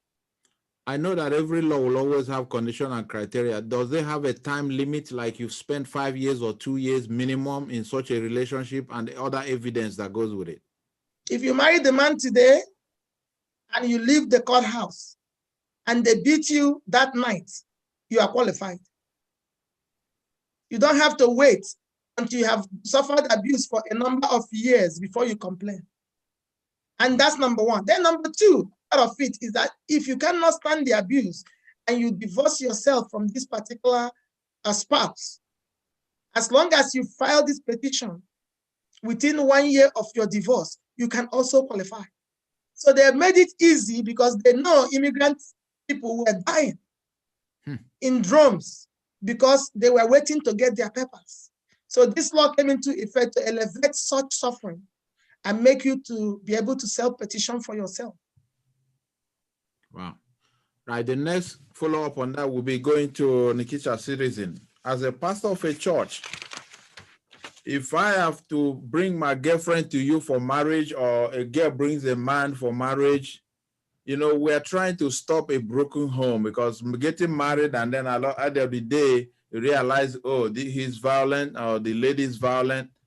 Is there a red flag? Is there any kind of sign during counseling that you may have seen in a marriage and you'll be like, this is not going to be good? Probably even advise them not to get married. Have you had any such experience? Oh, yes, we have had that several times. And we do advise them not to get married or to hold, to hold off on the marriage. And let's wait for a later date until you all are ready and feel mature enough, and not only that, strong enough. And if you're not strong enough, or if you feel that that's a red flag, maybe you don't need to get married. So yes, we have had that. So Tanya Smith, let's paint a picture that you are the one involved. You just go, Pastor, I love him so much, I can't wait. What would be the response? Well, I find that a lot of times women are just more in love with the concept of the marriage, not the reality of the marriage. That's right. Because there's a difference. Say that again. That's right. That's good. Rewind, roll back. That was good, Tanya. I said that I find that a lot of times women are just in love with the concept of marriage, not the reality of marriage. Because they're involved, they're in love with, oh, I'm getting married. He asked me, I have a ring. They're in love with the big planning of the party. And so that creates this nostalgic feeling. And the whole time that they're actually planning this wedding and so forth, they're not paying attention to the other signs. You know, he's not interested really in the wedding. He's just like, I'm doing whatever you say do, because that's what you said you wanted, and he's feeling it's not a thing where we're both in agreement. It's more of you're just in that concept, because the reality is we have to have a marriage plan after we get married. Amen. How are we going to effectively conversation with each other? If you don't have children together, how will we raise the children that either if I bring a child or he brings a child into the relationship, how are we going to raise our children together? How will we effectively as parents parent those children and talk to those children? And these are things that people don't consider when they're getting married. Oh, I'm just getting married. I'm excited. I'm in love. I love him, but love is just like, Dr. could have said, love and trust go together, but those two things are a plan. We got to plan after the wedding. There's when the lights are off, when the fancy dress is not there no more, we're not dancing to our favorite song, and life is happening. How do I know how we're going to fare up against that? Mhm. How are we going to work towards that? What plans do we have? So you definitely don't be in love with the idea of marriage. Be in love with the reality of what marriage is. Oh, I have a favorite saying. Okay. I always tell my people that love is blind, but marriage is an eye opener. I've been married for 30-something years, so I know what I'm talking about.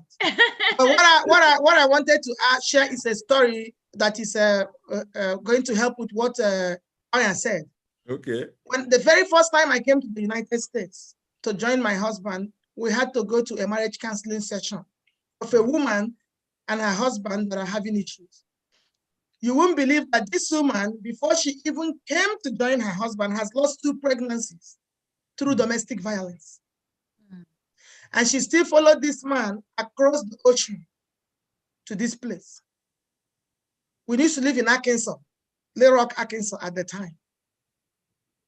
If you see the sordid story that this lady gave us, if her husband calls and she doesn't answer, he will come home and beat her, tie her legs on the foot of the bed and rape her. If she doesn't have clothes, in fact, the day she came to this meeting was the very first day. She said, oh, do they have Nigerians in Little Rock? That's the first time she had seen Nigerians since she joined her husband.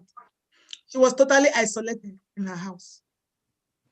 So my point is that while they were dating, she knew, she had seen the signs, she had seen the red flags, but she chose to ignore them because she was in love with the idea, like Tanya said, of marriage. Wow. And not the reality of it.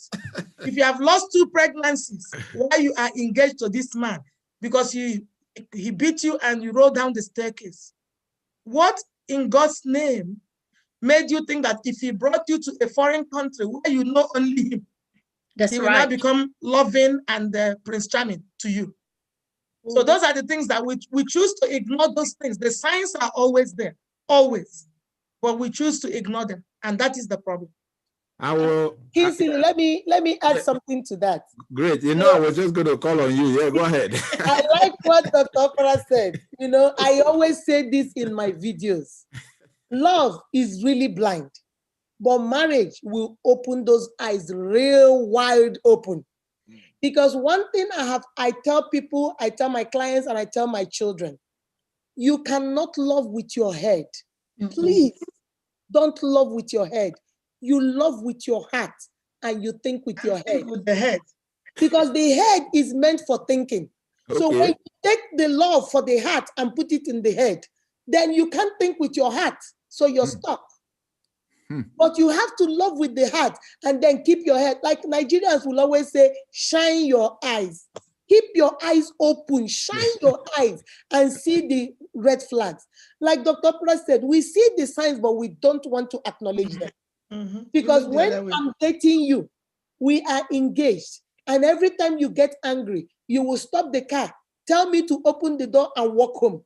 That has already shown me what you're going to do when we're married. Right. Remember, when people date, we always bring out the best version of us. Remember that. So you are being, even if you don't like to drink water, they ask you, you say, oh yes, with all pleasure. You now drink water because you're trying to date and bring out your best food. Then when you get married, you now relax. And now, do you want to drink water? No, I hate water. Because now you think you are in that marriage. It's the same thing. If somebody that is bringing out their best food is telling you to walk home and acting this way, what do you think he will do to you when he is now married? And according to him, you have become his belonging. Just like Miss Smith said, the idea of marriage is what excites us. We are so excited. Oh, I'm getting married. Look at my ring. I'm getting married. I'm getting married. And you know this man is abusive. You know this man abuses you in all levels with all types. But we always tell ourselves the lie. He will change. Sweetie, if you didn't hear anything we're saying today, please hear me. They are not going to change at all. There is only one person in this world, in the whole universe, that is responsible for change, for restoration, for salvation. That is Jesus and not your husband. Amen. Amen. The only person that can change you in this world is only Jesus. God. Not your husband, not your wife. So stop thinking, oh, you know what, let me watch Akudo. Maybe if I get married to her, maybe if I give her the ring, maybe if I propose, maybe if I get her pregnant, she will change. Akudo is not changing. This is Akudo. What you see is what you get. So if you don't like that Akudo right now, my brother, run. Run as fast as you can. That's right. and that's what that is just the truth. And my sister, if you don't like that Nelson you are seeing, that's my husband's name. If you don't like the Nelson you're seeing, please, my sister, run faster than Ben Johnson. Run. Don't stay there and think something is going to change. Nothing is going to change. Unless God intervenes. And that person you are looking at doesn't know who God is, does not understand what God is doing. So he's not changing anytime soon. So if you know you cannot tolerate it while you are dating, my sister, let me be honest with you, it will get worse. It gets worse with marriage. It will get worse. All right. It gets worse with marriage. You have to be careful that dating comes with a responsibility. So the dating, you should date logically, not emotionally. Exactly. And a lot of times that's what people do is date emotionally. And so whatever a person does while you're dating them, it's not going to change just because you married them, or I'm his wife now, or I'm her husband now. Those things do not change. They are something that's consistent with them. So you need to, if you're going to date and a lot of times you have to be careful too, is that you might be dating someone, you see the signs and you decide, okay, I'm not going to be with him. And then that's when he will sometimes, to keep you, ask you, hey, will you marry me? That's when they start giving you a ring.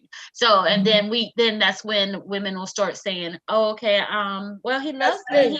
He asked me. So, you know, let me just manage him. Right. And then you find yourself, that's how they end up married, and you still married someone that is still abusive.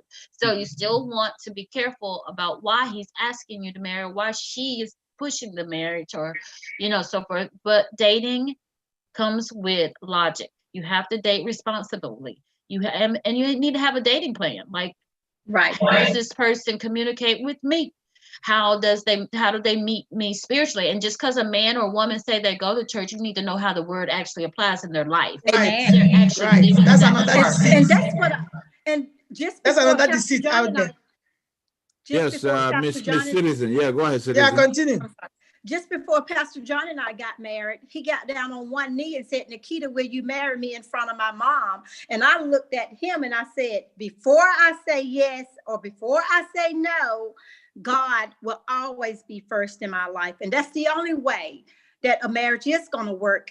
And when you pray and ask the Holy Spirit to open your eyes, and you will be able to see. And when you pray and acknowledge him in everything you do, he will direct your path and he will make it straight. That's right. Amen.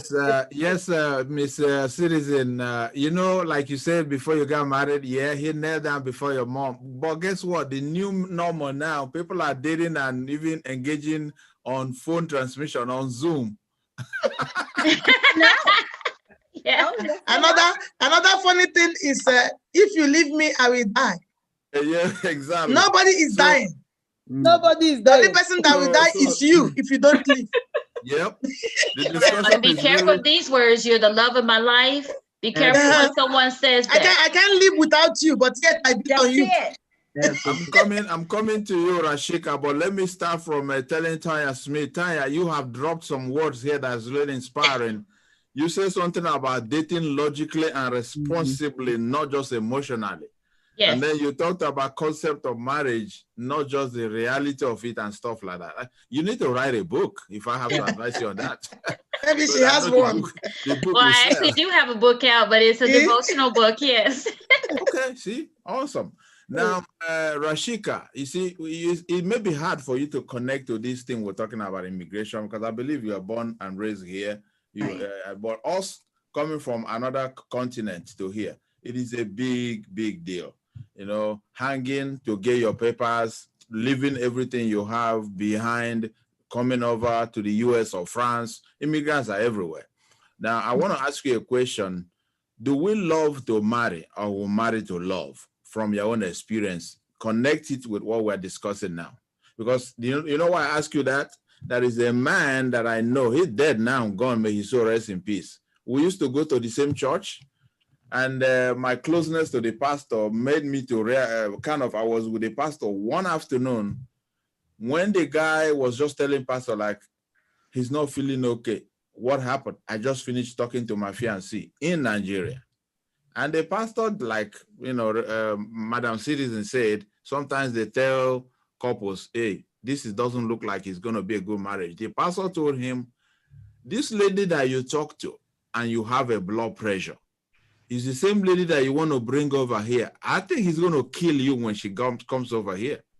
I don't think, maybe you need to look at it very well. Go visit her at home and stuff like that.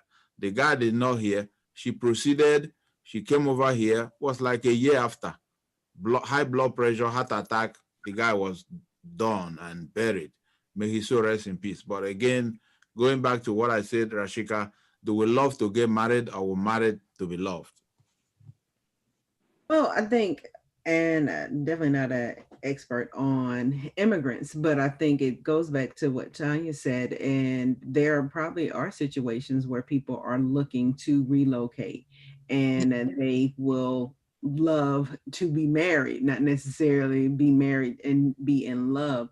So I think that would fall in line with that, just them trying to get away and feeling like that person is the only way that they can get away. So I love the fact that they can assist me with my immigration papers. They can assist me with relocating and starting over. Not necessarily that I love them or the marriage. I just love it, the opportunity that I think I have with them. So I will endure everything else that comes with it, just so that I can reach that goal that I've set. That would be my opinion. Yeah, yes, go ahead, Akudo. Let me say something, because you guys, you're just enjoying this talk. You don't know we have stayed almost getting to 2 hours. We have to start rounding up. Okay, what I wanted to say about what you said about loving to get married, or most of the time too, I blame the society. We live in a society whereby once you get to the age of 25 and above, we start looking at you like, what are you still doing here? You're not gonna get married and leave us alone?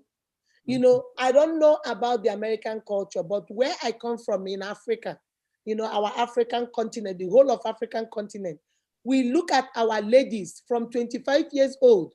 Your mother has turned your bedroom into a spare visitor's room because they want you out. What are you still doing here? Because your room, your brothers need your room. Our idea is you should get married and leave. But with the society we are living in now, women are doing more. They are going to school. They are doing their career. So now you can find a 30-year-old, 35-year-old that is not married. And let me be honest with you, the society, especially in my country, Nigeria, they are looking at her as what we call an old lady. Like you guys call a cat lady in America here. We look at her as an old lady. Nda, agadi wine. In the sense that, why are you still not married? Because at the age of 35, we expect you should be married with about 3 or 4 children.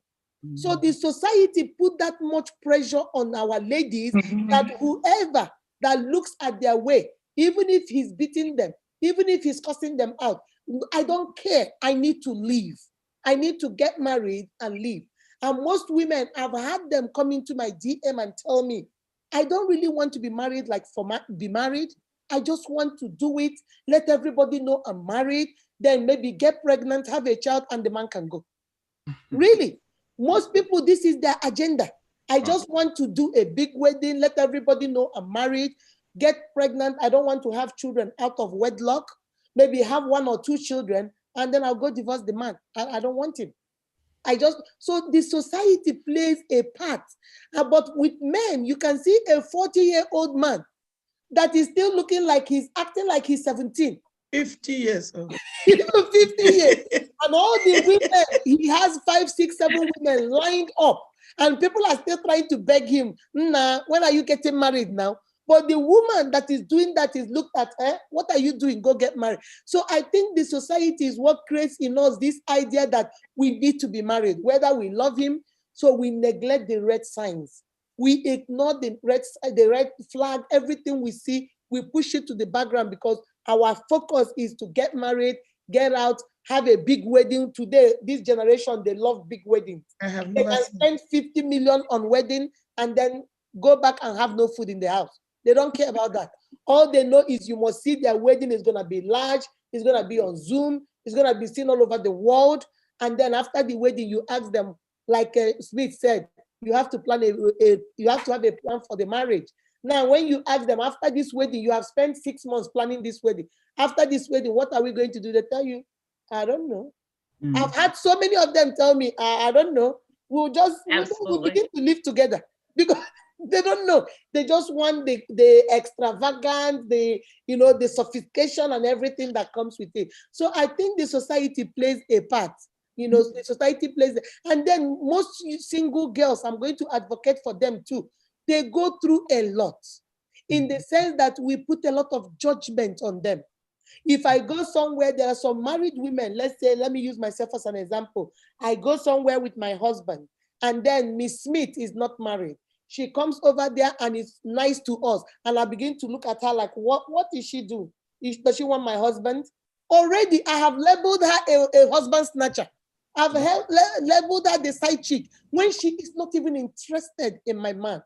But, we have that idea that every young woman is single and searching. So they are searching for mine. So that's another pressure we put on them because most single girls don't like the feeling.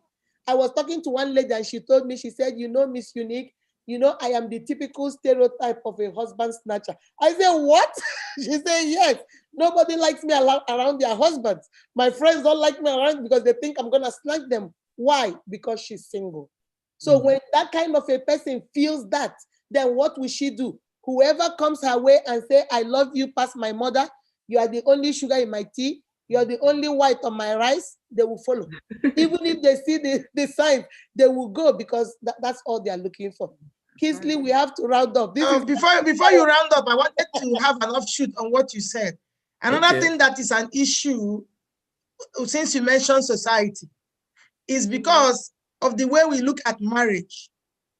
Even when people are in an abusive relationship, they can't get out, especially coming from Africa. The D word is very scary for African origin people, very scary. Not the people that will fight you if you're trying to get the D word across are not outsiders. They are your family members. They don't want to be associated with somebody who has divorced. They want to be associated with somebody who has left her family. They don't want to, but they don't understand that you could get killed. Several women, statistics have it, even in Nigeria, even in the US, have been killed because when they reached out, nobody wanted to hear it. There was no support. They wanted them to stay there, and they stayed there and they died. So what we're saying to all of you today is that doesn't have to be you. You don't have to be part of that statistics. It doesn't matter what society said. There's one thing that my sister-in-law tells me. He said that the news for today is old news by tomorrow. So even if they don't want you, by tomorrow, your divorce has already become old news. Somebody else's issue is on the news. So you have to escape and be alive.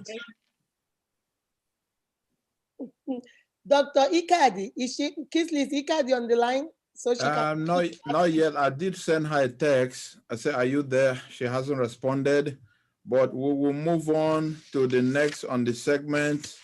We could have taken more questions if the time permits. Look around and give us some questions, then we leave. All right. The next question will be to the attorney. He said, I do not understand the word marital rape. When the Bible says submit to one another, I think the law is wrong in that area. Excellent question. The Bible said submit to one another, right? I like the way that person framed it. The Bible did not say force yourself on one another. The Bible did not say beat your wife so that you can have your way with her. The Bible did not say beat your husband so that you can have your way with him. The Bible said two must agree, right? Two must agree. So the submission is mutual. When somebody comes to you, a married woman, a married man, and they want to have marital affair or marital sexual affair, whatever, with your spouse, the Bible condones that. You're supposed to be doing that, really, in a healthy relationship. But you must submit to each other. That is the law. That means that two of you must come to agreement that that's what you want to be doing. 1,000 steps or 1,000 miles starts with one step. When you woke up today, this morning, did you tell me, hi, sweetie, how are you? Or whatever you guys call yourself. Have you been civil towards me? Have you asked me how my day was? Have you prepared yourself for what we're going to be enjoying together this night? Did you wake up this morning very angry, shouting down the house, screaming at everybody, beating everybody that you can? And all of a sudden, you come, like the one I gave you example of. You come home, I didn't answer your phone. You beat me, then you tie my... Is that what the Bible tells us? No. The Bible never told us that. God hates violence. If you force yourself on your wife, it is not of God at all. So the submissiveness that the Bible is talking about has nothing to do with marital rape. Because you married a woman or you married a man does not mean that you are insensitive to their needs. Does not mean that you must have your way at all times. Does not mean that you cannot understand when your partner is a little bit off. Find a way so that you guys can meet together. Consensual is what we're talking about. Submit to one another means consensual. Two of you should agree, not force or threat or physical harm. Excellent. Thank you for that. I know we're rounding up, but before that, let me take the next question. While Rashika is getting herself ready to attend to this question about refraining order and what that means, let me also give credit to our sponsor. On the screen is Ring a Doctor. Ring a Doctor is the 911 version of what we have in Nigeria. If you are listening to our voice, Ring a Doctor is ready and waiting for your call if you need it. Call the number on your screen. You'll be talking to a live doctor, not a recorded message, not Katina, like the case is here on computer. You'll be talking to a live doctor that will go through your medical situation, analyze it, and figure out if you need immediate hospitalization or if you need a prescription. Call that number on your screen. We want to say thank you to Ring a Doctor for bridging that gap of not knowing where to go when somebody is not feeling well. Other than that, I'm going to move it over to Rashika so she can relate the question as far as what is refraining order and how do we tackle that if anybody is in need. Rashika, over to you. Refraining order, what does that mean? Sure. Restraining orders are often referred to as TPOs, and that is called a temporary protection order. So it's a court-ordered document that allows protection for victims of violence or stalking or harassment. And there is a court proceeding. It is a civil matter. There's a court proceeding that has to take place when you do a protection order. You would typically need someone to assist you with completing those documents. And they are always free. So I like to tell people that sometimes people encounter people who are charging them.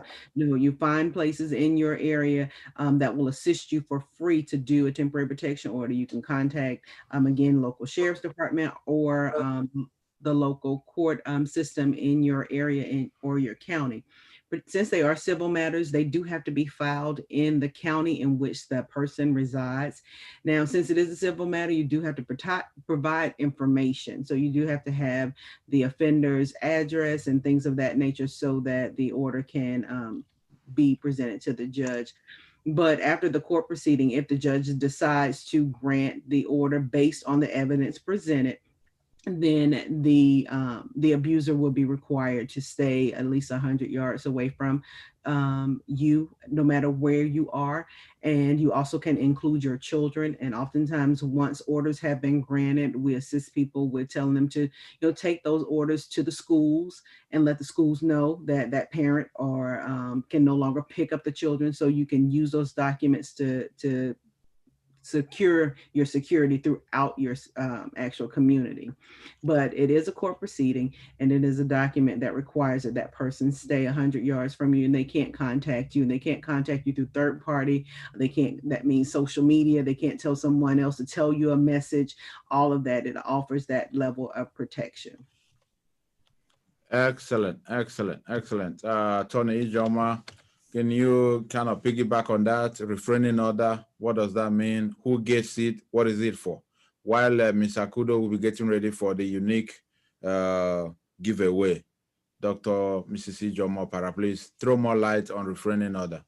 Right, just like Rashika said, it's a court order that restrains you from being around the person whom you have abused. 100 years within the person, or sometimes you'll be restrained from going where they go, being seen in their company, coming in their household, going to their job. Anything that will relate you to them will be cut off.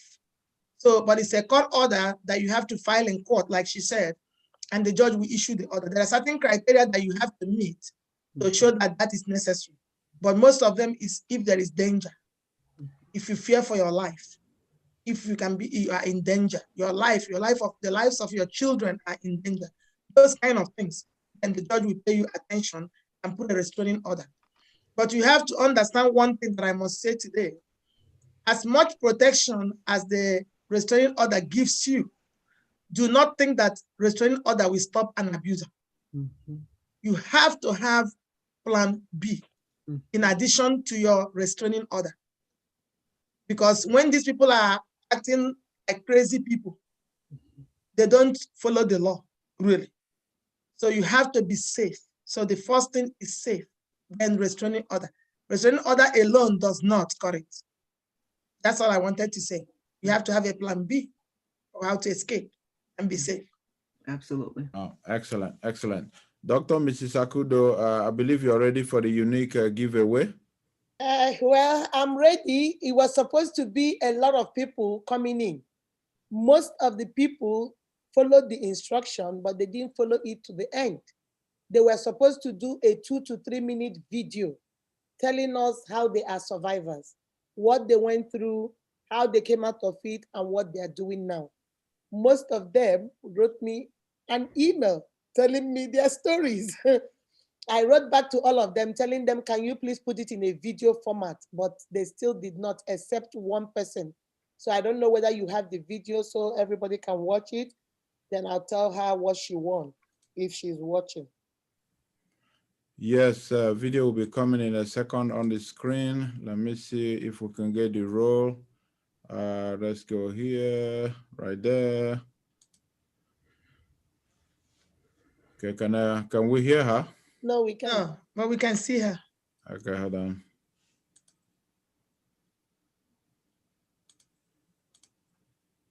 Can we hear her now? No. No. Okay, one moment.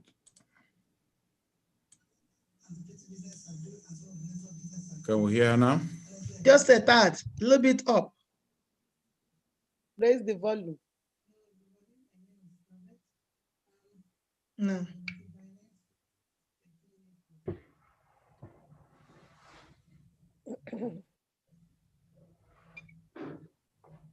You can hear her.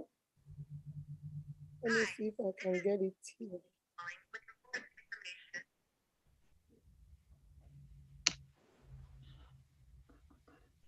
Okay, let me see if I can get it here.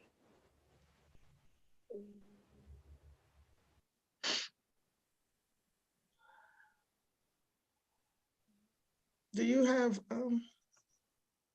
I have the audio. Maybe I should play it here. See whether you guys can hear it. Being in domestic violence. Okay, we can hear it now. 13 years plus. Battering, not having my freedom of movement, not having enough financial need has been challenging, but I'll pull through with the help of family members and the petty business I do and some of the network business I'm into. Honestly, I've not been easy, but I'll pull through by God's grace. Thank you. All right, you guys had her. So she's the survivor giveaway winner. She gets $100 for her to go celebrate by herself. So, okay, if you're watching, you are the winner. And your giveaway prize is $100. So she's not here. I think she's in Nigeria. So I'm going to send it to her in Nigeria. Over to you, Kingsley. Excellent, excellent, excellent. Okay, you have had it. You are the winner. Congratulations to you. Congratulations, and thank you for your video. Thank you for all that you have done so far. Following Unique Talk Show, you sent in your video by our request, and you are the winner. Congratulations. And when you receive your special gift, make sure you send 10% of that offering to every member of this panel who has assisted in one way or the other. We'll be doing a closing remark at this point. I want to say a special thank you to all the panel members, those that joined in and those that couldn't join in because of tight schedule. We have had a good conversation. It's been smooth. It's been streamlined. We have viewers that have stayed on, and I know a lot more people will get to watch this afterwards. This is just the beginning of the great things we will do working together. So I want to give the opportunity to Rashika to give her closing remarks and advise viewers out there that are about getting married, about dating, and things to watch out for so that we don't end up having a divided, broken home. Rashika, please advise our viewers. Well, the final advice I just would like to give is that there is life after domestic violence. If I don't impress anything else, you have to know that you can live through this, you can survive it, and you can exit. You can exit and have a healthy, happy, whole life. There's so many agencies and so many individuals and so many churches and organizations that are standing by to help you walk through these situations. So if nothing else, that's just what I would really like to encourage people to start the process of planning your exit, putting together your plan A, B, and C, and sharing with a friend. You don't have to go through this alone, and you deserve more. And we're here to help you. How often do you wait to plan the exit? Because if you have a relationship, a man or woman, and maybe you're a man, maybe a woman, you look at the other person's hand, a piece of paper with some phone numbers, and you go, sweetheart, what's that paper? Oh, it's my exit plan. As early as a marriage, would that be funny? You don't show people. Nobody shares that. Nobody knows. If your husband knows your exit plan, then that means you're not planning right. Yeah, you may end up dead. Nobody is showing it. It's something you do by yourself. Viewers, you're hearing it. Keep your exit plan confidential, but not a secret. Let's say confidential. Yourself. To yourself. Okay. Tanya Smith, please give us your closing remarks. Everything you have dropped here today is still ringing in my head. Dating, realistically, marriage, this, that. So I don't know if I have an exit plan, but advise me if I need to get one. Please, your closing remarks. Well, I would just encourage every woman or man to value themselves. And also remember, love is about self-care. Jesus had self-care. He wasn't in crowds with people who were always at him or screaming at him and stuff. So just be sure to understand that when you're in a relationship, date responsibly, date logically, and not emotionally. And there is, as Rashika said, there is life after. And don't get so caught up with things. Things can be replaced. A house can burn down, you can rebuild it. Clothes can burn, you can get new clothes. So don't get caught up in things as a reason to stay, and definitely don't get caught up in them staying for the children. That's never a reason to stay. And so just be sure to, as Rashika also said, get an exit plan before you need one. Wow. I don't know what I'm going to do with you, Tanya. You just said another one. Love is our self-care. Hey, well, we'll keep it like kudos. Make sure that you connect me and her because I need to go to school. All right, Tony Ijoma, love is at first care, self-care. Relate that with your closing remarks as far as you've been there, done that. How many people that you have gone to court either defending or persecuting for one thing or the other? They are hearing you now. It's not about taking them to court, it's about making peace. So tell us what needs to be done to make us live a better life as far as couples. Attorney Ijoma. I think you're on mute. If you could hear me, unmute yourself. I'm sorry, I'm muted. Yes, go The ahead. first thing you need to do as a Christian woman is to trust God. The second thing that you need to do is to trust yourself. If a situation does not feel right, it is not right. If a situation does not make you comfortable, then you need to find an escape route. Now, when we talk about escape, exit, people are thinking, oh, they're talking about breaking up marriages. That's not really what we're talking about. Okay. We're talking about saving lives. There's a difference. Excellent. We're talking about saving lives. There's a difference. So find a way to get counseling. Find a way to help yourself. If that's not working, then escape. We would rather you are alive than dead, trying to be married. Marriage is not a do or die affair, even though my people think that it is. It is not.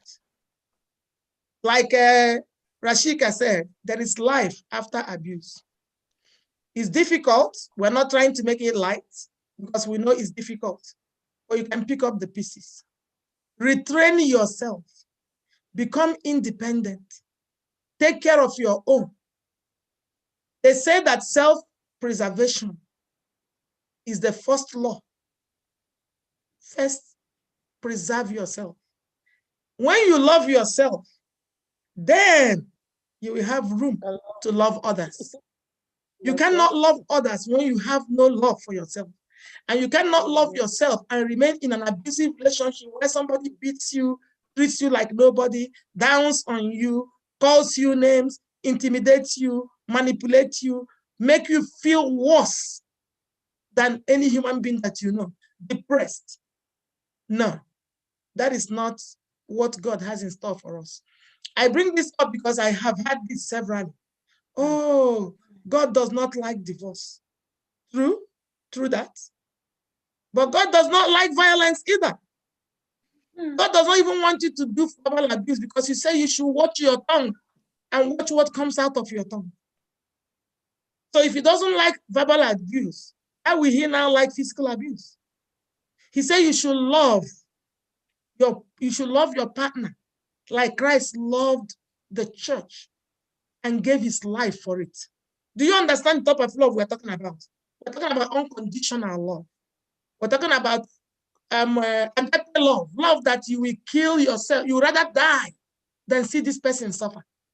So how can you now tell me that you love me when you beat on me? You know I'm suffering. Is that the mandate from God? So God does not like abuse. So don't be deceived. God does not like violence. Don't be deceived. Make sure that you are safe. That's the first order. Every other thing we follow. Get counseling if you are the abuser. Get counseling. If you are the abuser, go to anger management. If you are the abuser, get yourself some help. A marriage relationship is not the boxing ring. We are not Cassius Clay. I'm a lover, not a fighter.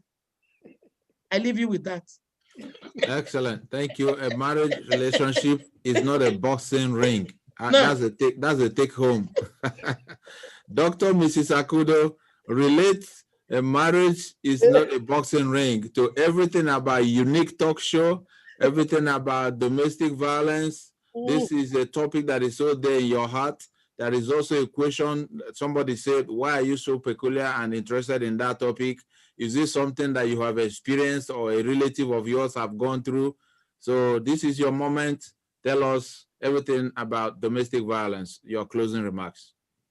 I want to use this opportunity and say thank you to everybody in the panel that participated in this.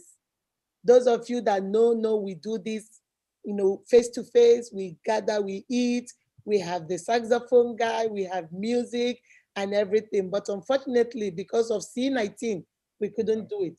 Yeah. But where there is a way, where there is a will, there is a way. So we decided to do it on Zoom.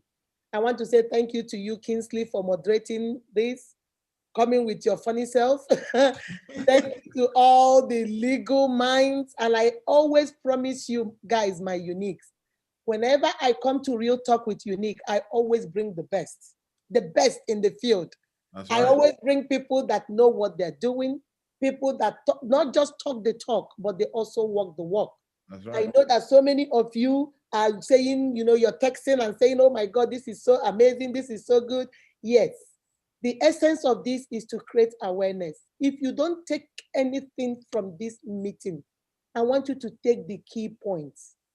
Number one, do not date emotionally. Wow. Date logically and responsibly. Amen. We don't always talk about make sure you drink responsibly. No, this is not drinking. This is dating responsibly. Okay. Love with your heart and please think with your head. That's number two. Love with your heart so that you can be able to see the red signs, analyze it, think about it and say, no, cannot do. I need to leave. Number three, marriage is the most beautiful, beautiful union created by God when it is done in a healthy environment. That's right. When it is done with people that are healthy and creating a conducive and healthy environment for our children. Number four, when two elephants fight, the grass is what gets hot. You might be fighting with your husband and you say, you know what? He punched me 5 times, I punched him 10 times. I am stronger. What about your little son, your little daughter, who is not punching? What is he seeing? What is she seeing? What kind of children, citizens are you producing? Are you raising up? Please let us be cautious of that. Number 5, there are legal consequences for domestic violence. That's right. You can go to jail. Your children will be taken from you. You can, you can lose your job. You can lose friends. You can lose a lot. Just for what? Because you were angry. We all get angry. Go get help. There is help out there. Go through anger management. Go through whatever you need to get through to be the best version of yourself. Number 6, I've even lost count. Number 6, restraining others is going to help you, but that is not the be all and end all. Because some people will not care about your restraining order. They will still come close to you. But if you needed to keep them away from you while you regroup and retrain yourself, that is okay. Number 7, retrain yourself, re-equip yourself, redirect yourself. If you are financially not stable, go find a way to be financially comfortable. If you need to go back to school, go back to school. If you need to learn a trade, learn a trade. If you need to do anything to be financially okay, do it, my sister, do it, my brother, because you need those finances. You need those money to do whatever you need to do. Number 8, like Dr. Opera said, I know most of you, especially we Africans, when they hear me talk about domestic violence, they are like, oh, you want people to leave their marriages? You want people to leave their marriages? You want people to divorce? I thought you were a Christian. How can you be telling people to divorce? My sister, my brother, I want you to come close, grab a chair and listen to me. Number 8, when we talk about exit, we are not saying leave your marriage. We are saying get help. Is somebody that is alive, then you fight for a marriage. If you are not present, what marriage will you be fighting with? You have no marriage to fight about. That's my question. Exit means go get help, get counseling, get anger management, retrain yourself, go back to school, equip yourself with what you have around you. Rashika said the sheriff's office, the county, the child protective services, DFACS, wherever you need to go get help. My sister, go get help. You cannot, there's something we say in Igbo language, you cannot be underwater and soap, the lather from the soap will enter your eyes. You use the water to wash it away. Please, my sister, my brother, this is for you. Number 9, because you are being abused verbally does not make you the queen, and the person that is going through physical must be the person that is a victim. No, my sister, no, my brother, any kind of abuse makes you a victim. Is either verbal, is either sexual, emotional, financial. You are being abused, my sister. You are on the same level with the person that is being hit physically. Because those of us that are maybe going through verbal, we think it's okay, at least I'm better off. Nobody is hitting me. And because you're hitting back, my sister, come closer, does not mean you are now not being abused. Like Dr. Oprah said, we are not in wrestling. We are not boxing. We are not doing which one kick. We want the kick and the box at the same time. What is it called? Martial art or whatever. That's not what you're doing in your marriage. You're supposed to be karate, exactly. You're supposed to be a lover, not a fighter. Love is beautiful. You celebrate love. When you love somebody, you trust the person. You cannot trust somebody and then you say you don't love them. If you love them, you will trust them. Don't always be number 10. Don't always be carried away with the idea and concept of marriage. Marriage is a whole different thing when you see it on paper and on movies. When you come to reality, it's a whole different ball game. When you're dating, everybody is putting out their best foot. When they settle down, then their true colors come out. My sister, be very careful. Yep. Be very, very careful in your marriage. What you know you can't stand or you can't take, tell them when you are dating that this is a no-no. Like I tell the children in my daycare, this is a nut. That's a no-no. Don't pretend and say, okay, let me take it. Just let him get the ring. Let me go through the wedding, and then I'm going to tell him to stop. He's not going to stop. Then he will say, you have changed. Then when you speak up, the man will say, you have changed. This is not how you used to be. The woman will say, you have changed. This is not how you used to be. My sister, my brother, I hope we have helped somebody today. Remember, I'm going to put the hotline telephone numbers, all in the description box. Write us uniqueakudo@gmail.com. If you want us to do more of this, write us. We need to help each other. We are our sister and our brother's keeper. Remember, injustice for one is injustice for all. As we come to the end of this, I will always leave you with what I leave you guys with. Remember, you are beautifully and wonderfully made by God. That is why you are unique. Be kind to yourself and to each other. All right, everybody, we are logging out. Bye-bye. Thank you, guys. All right. Thank you so very much, every panel member. Thank you so much, Akudo. Ambassador Casey here, your moderator for this afternoon. We have done so well. We have saved 1 or 2 lives, no doubt. The viewers will listen to this, go back and will listen to it again and again. And if you have not subscribed to Unique Akudo Talk Show, make sure you do that. She has said it. There will be your text screen there. Send in your text. We'll respond to it. Other than that, thank you so much for having us. And it was a nice afternoon conversation. Thank you. All right, guys. I'm logging off. Bye-bye. Thank you, everybody. Thank you. Yes. All right. I think she's still live. Oh, she's still live on YouTube. Let me see.